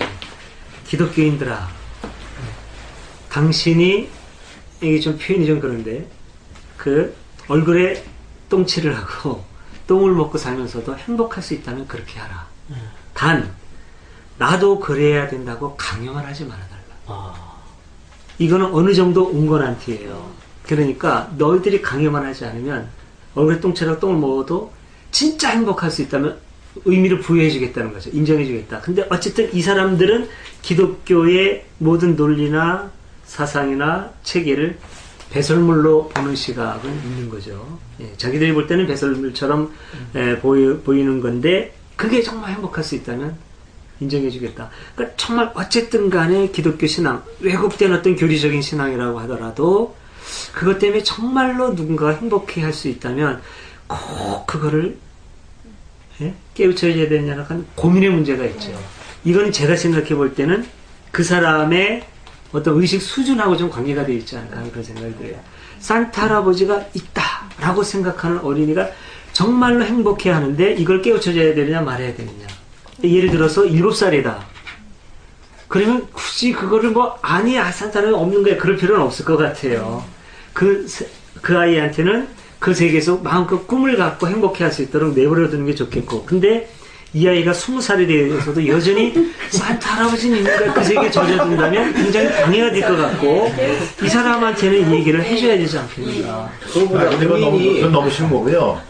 실제로 우리 주변에 많이 있어요. 네. 예를 들면 우리 어머님 같은 경우에 네. 78살인데 여태까지 그 신앙생활 이런 걸 하고 있는데 이분에게 교회 가지 마십시오. 교회 가서 헌금하지 마십시오. 11조 하지 마십시오. 이렇게 얘기하면은 이게 안 된다고요. 그런 부분이 실질적으로 그 문제되는 것이거든요. 그러니까.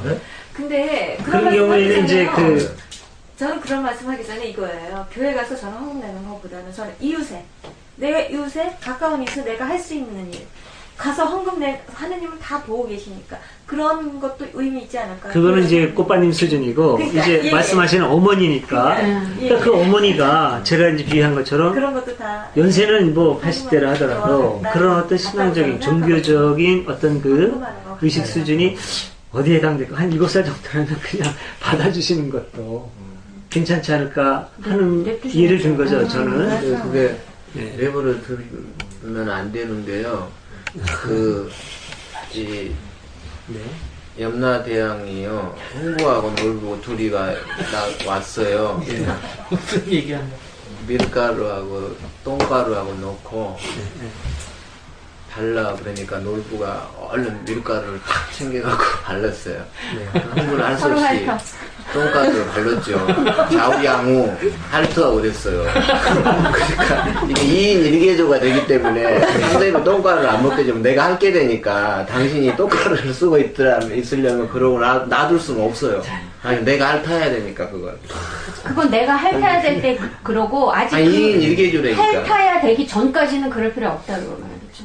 사실은 안 핥아도 되는데도 계속 가서 그 사람 똥을 띄워주려고 할 필요는 없어. 아니, 내가 나를 핥게 될 수 있으니까 미리 좀 데껴주자. 그거는 핥을 때 말하면 돼. 핥아야 될 때. 이렇게 거기까지 구체적으로 들어가면 점점 더 어려워질 수 있죠. 그러니까 아까 라버님 그 말씀하시는 거를 지금 산드리께서 그 산타 할아버지 예를 들어서 이렇게 말씀하셨는데 이게 그래요.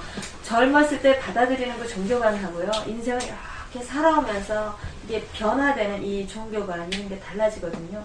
그러니까 딱히 뭐라고 말할 수가 없어요. 그러니까 산타 할아버지 그 얘기에 맞춰서 물론 자기가 깨달아야 할 부분이지만은 이게 뭐라고 딱 말할 수가 없어요. 정말 다르거든요. 받아들이는 게. 저요.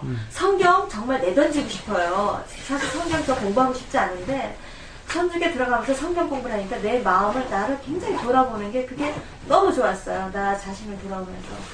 그래서 이제 그런 걸 제가 먼저 경험을 했기 때문에 진짜 산드리께 이거 같이 공부하는 게 참 흥미가 있을 것 같아서 이렇게 참여하면서 좀 더 깊은 의미로 뭐 성당에서는 그 일반 봉사자가 하니까 좀 가벼운 그 상황에서 오지만은 좀 더 깊은 의미로 이렇게 깊은 깨달음을 얻을 때 이런 게 참 저는 의미 있다고 생각하거든요. 천주교도 이렇게 많아. 동수도 있는데 저 천주교 지금 놨어요. 냉담자 됐어요. 저쪽에서 안 났더라고. 예? 그쪽에서 안 났더라고. 꽃발스님. 예, 그쪽에서 안 놓더라고요. 이제 많은 얘기를 했고 이제 본문 이외에 나눔까지 우리가 좀 했는데 시간은 많이 가는 것 같습니다. 어떻게 할까요? 여기서 정리할까요? 아니면 꼭 하고 싶은 말씀 있으면 하시고 어서 좀 정리할까요? 네. 그럼 우리 공동축도 같이 하겠습니다. 우리 주 예수 그리스도의 은혜와 아버지 하나님의 사랑과 성령의 보호 인도하심이 우리 가운데 영원토록 함께 하소서. 아멘. 이렇게 마치고요.